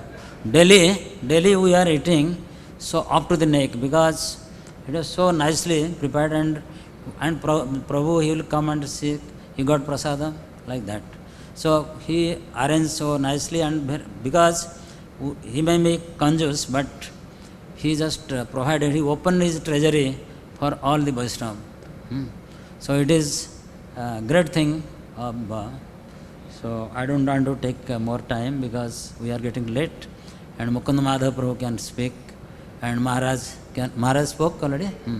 Because I just went, because there was another Zoom meeting in Malaysia, so they invited me, and our Guru Maharaj was there. That's why I went for a brief time, so I came. So I am very much grateful to Yashomati Nandan Prabhu. During his last brain stroke, so when I came to know that next day he is going to hospital, so everybody say that he may not alive, see this is the last. So I thought let me just go and see him, and we went. His so lovable personality, whole Gujarat, all temples devotees, many people they came, and he was speaking to everybody. And next day he was asking what should I do, whether the operation will success. He was little thinking whether it is successful or not, but everything went well. But after 6 months, again this thing happened, the coronavirus, such a difficult situation. So many our sannyasis, great devotees, many people they passed away. So, but when Yashomati Nandan Prabhu was hospital, one day it was, we came to know that he is coming back to the temple. But again we came to know that he is become very serious and again admitted, and he couldn't able to come to the temple, and he was then become very difficult situation. Last finally he left his body 5:15 p.m. So that is the end of Yashomati Nandan Prabhu's story in ISKCON in India and Gujarat, but he must have definitely went back to Prabhupada, and his dear son of Prabhupada. Prabhupada will definitely engage him in very nice service wherever Prabhupada want to engage him. So, thank Yashomati Nandan Prabhu ki jai, Srila Prabhupada ki.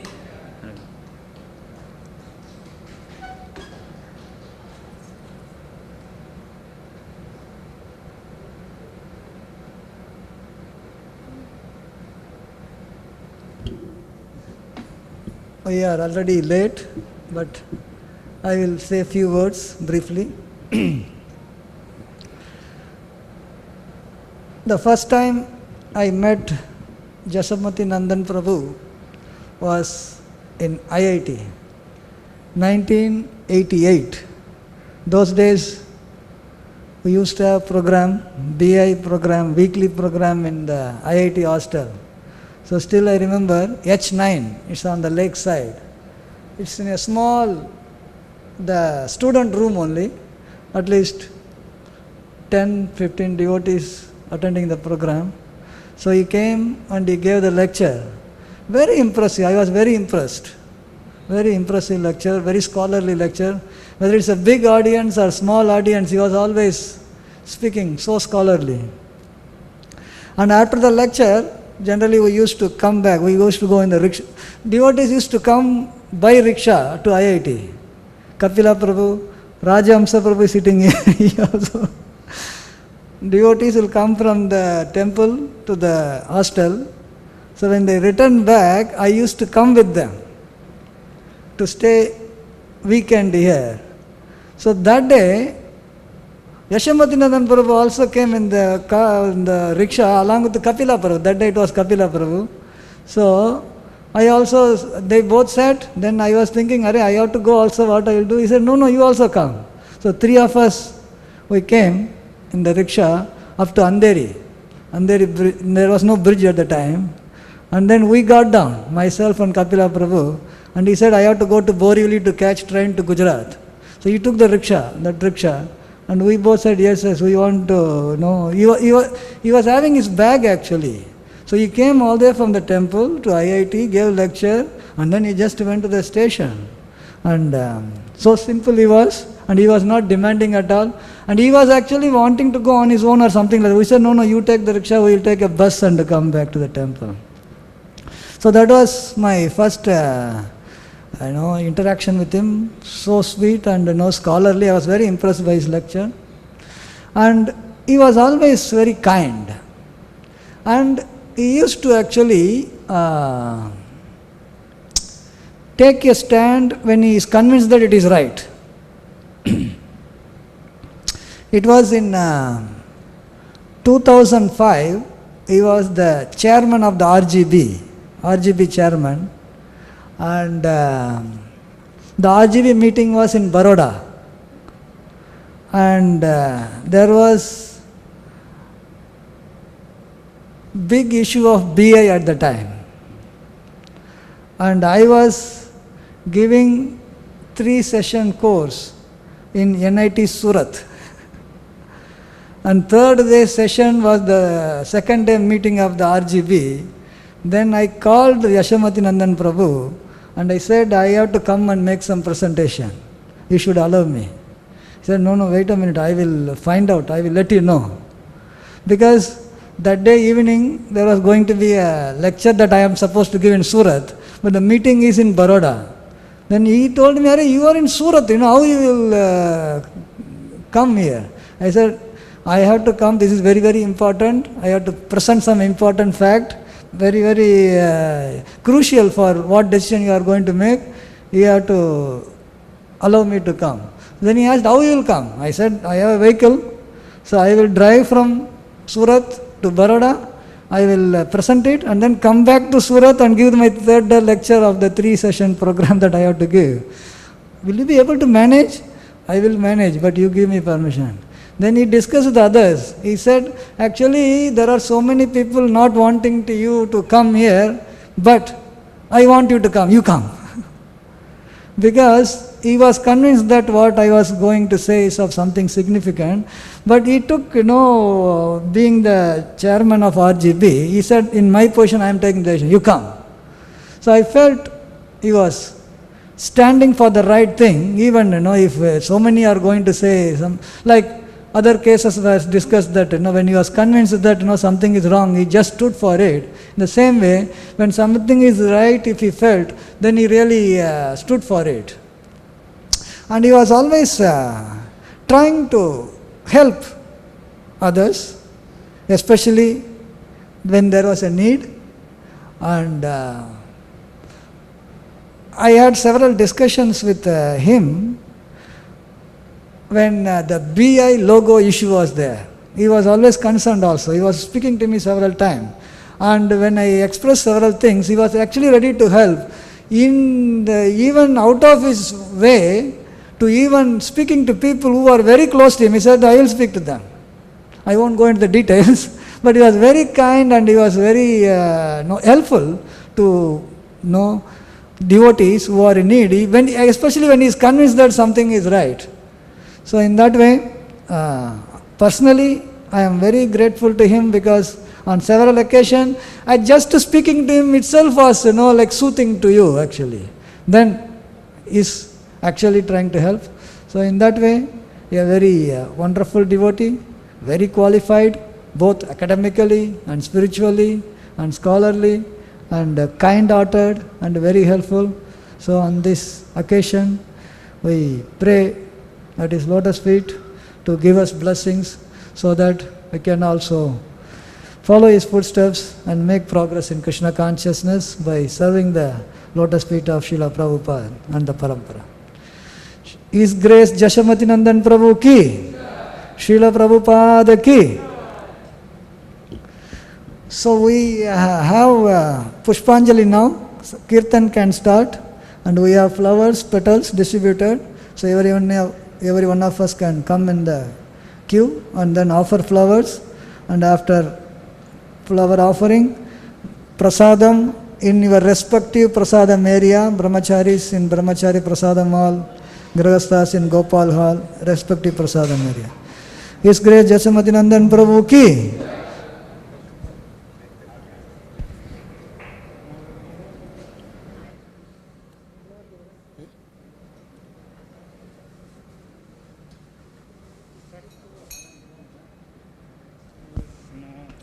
Hare Krishna,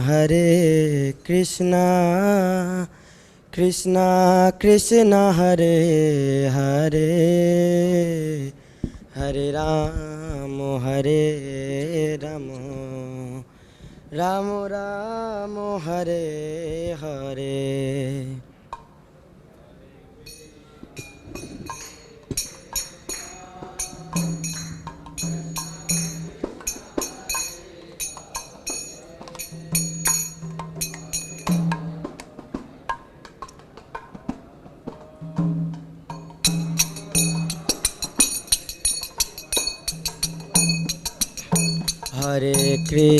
Hare Krishna, Krishna Krishna, Hare Hare, Hare Rama, Hare Rama, Rama Rama, Hare Hare.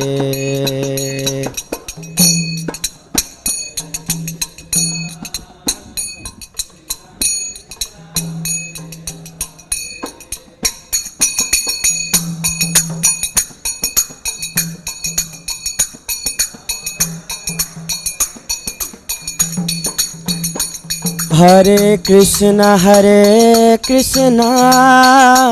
Krishna Krishna, Hare Hare, Hare Rama,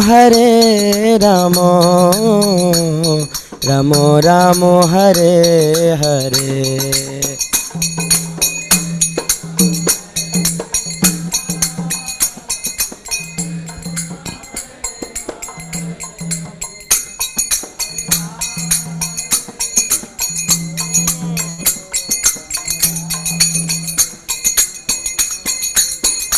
Hare Krishna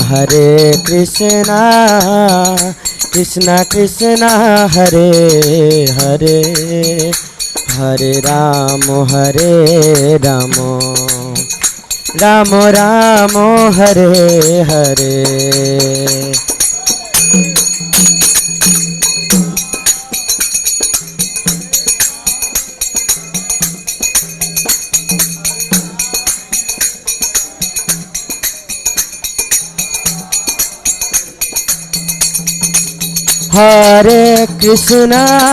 Hare Krishna Krishna Krishna Hare Hare, Hare Ramo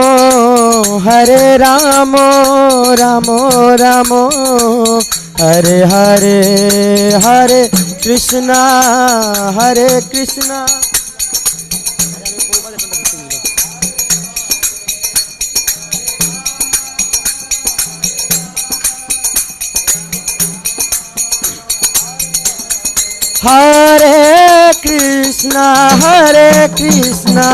Krishna Krishna Hare Hare, Hare Ramo Ramo Ramo Hare Hare.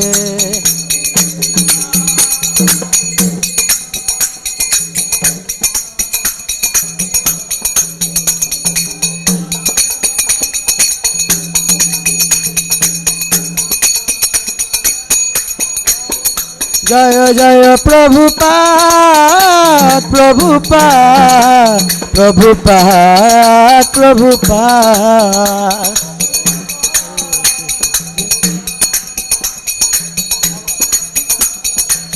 Jaya Jaya Prabhupada Prabhupada Prabhupada Prabhupada.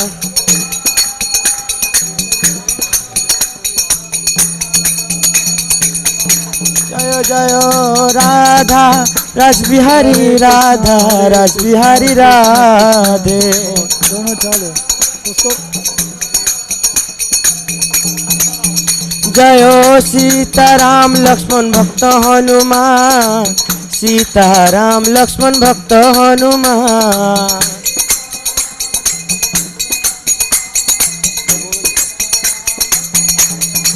जय गौरनिताय जय गौरनिताय गौरनिताय जय गौरनिताय.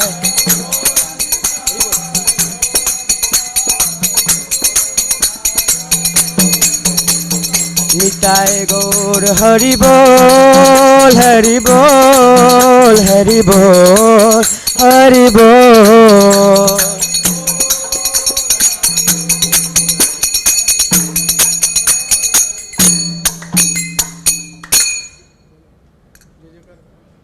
जय ओम विष्णुपाद परमहंस परिव्रखाचार्य अष्टोत्तर श्री श्रीमदेसी भक्तिवेदांत स्वामी शिल प्रभुपाद की.